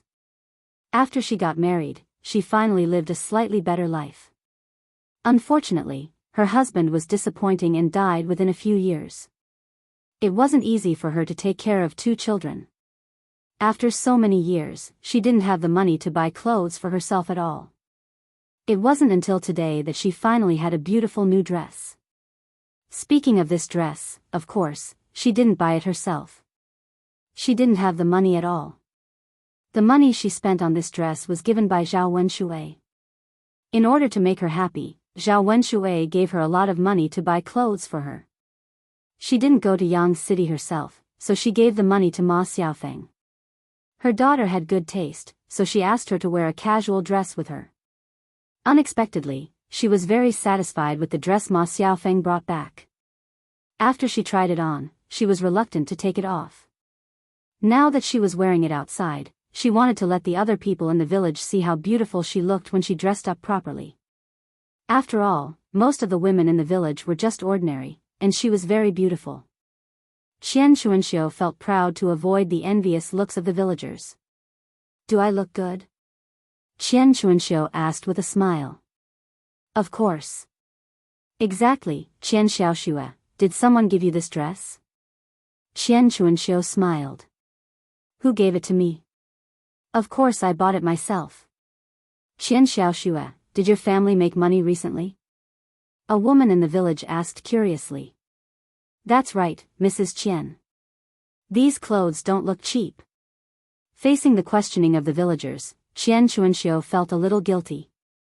She twitched her mouth and said embarrassedly, Clothes are only a few hundred copper coins. As a woman, sometimes we have to treat ourselves better. If we have some money, we can buy one. It's not a big deal." Sister-in-law Qian is really thorough. That's right. Sister-in-law Qian is open-minded. Most of us can't bear to do that. For people like us, eating is already a problem. Why would we care about what we wear? Even if we wear good clothes, so what? We work every day and wear nice clothes. They will get dirty. Qian Chuanxiu could tell that there was something wrong with these women's words. She didn't want to talk too much with these people. The more she spoke, the more mistakes she would make. Who knew what they would continue to say? Qian Chuanxiu carried a basin of vegetables and washed them quickly. Before she left, she took a bucket of water. After Qian Chuanxiu left, there was a burst of discussion behind him. "This Qian Chuanxiu, she's already so old, but she's still dressed so gorgeously. Does she really think that she's still a young lady?"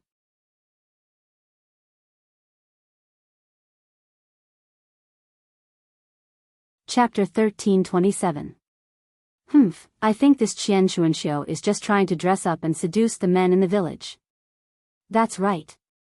Otherwise, why would she dress up like that at such an old age? She's so seductive. I wonder who she's trying to seduce. We're all decent women. We won't dress like that. Zhao Yun heard several women's chatter by the river, and felt it was very interesting. Sure enough, women liked men who behaved one way in front of others and another way behind others' backs. Moreover, it was easy for them to be jealous. If a woman stood out too much, it would cause all kinds of rumors. However, this was Qian Chuanxiu's business. How others criticized Qian Chuanxiu was their business. Anyway, it had nothing to do with her. Zhao Yun had just finished washing her clothes, and was about to leave when she heard those women's gossip again. "TSK, TSK, TSK. You don't know the reason why Qian Chuanxiu dresses up like that, right?" a woman said mysteriously. Hearing that, several other women stretched their ears to listen carefully. They wanted to know what was going on. "What's the reason? Hurry up and tell us." "That's right. Hurry up and say it. She's dressed so seductively. What is she doing? What else can she do? She's seducing men, of course. I don't have any evidence, so I don't dare to say it, but I saw with my own eyes that the second son of old Zhao, Zhao Wenshui, sneaked into Qian Chuanxiu's house again." "Aya, is this true? Did you really see it?" "I have good eyesight. How can I see it wrong? Why did he sneak into someone's house? There must be something going on. Most people know how to avoid it. These two people are most likely together. No wonder Qian Chuanxiu dresses like that. It turns out that she's seducing Zhao Wenshui. Poor Zhao Wenshui's wife. I guess she still doesn't know that her man has another woman. That woman, Qian Chuanxiu, has a seductive face. She looks like a vixen and does all kinds of improper things. Sigh, if you want to blame someone, blame it on us women for not knowing how to dress ourselves up. We don't look like foxes at all. It would be strange if men don't like us. Should we remind Zhao Wenshui's wife about this? Poor people can't be kept in the dark forever. Forget it, let's not cause too much trouble. Other people's business is other people's business. If it isn't, they won't say that we're spreading rumors. That's true. When Zhao Yuner heard these women gossiping, the corners of her mouth curved up slightly. It seemed that there would be a good show to watch in the future. She didn't know if old Zhao's family would flip the pot open after hearing this. With Li Chuiying's temper, she was afraid that he would make a fuss. This Qian Chuanxiu probably didn't have a good life. Thinking that the bitch would be punished, Zhao Yuner couldn't help but feel sour in her heart. Zhao Yuner held the wooden basin and listened to the gossip, then went back. Nothing much happened in the next few days. Zhao Yuner went up the mountain to pick tea every day. She casually found several workers to help her grow tea. You're tuning into the Biyao's Wuxia Chronicles YouTube channel. Don't forget to subscribe and join us on this journey to catch the most captivating stories.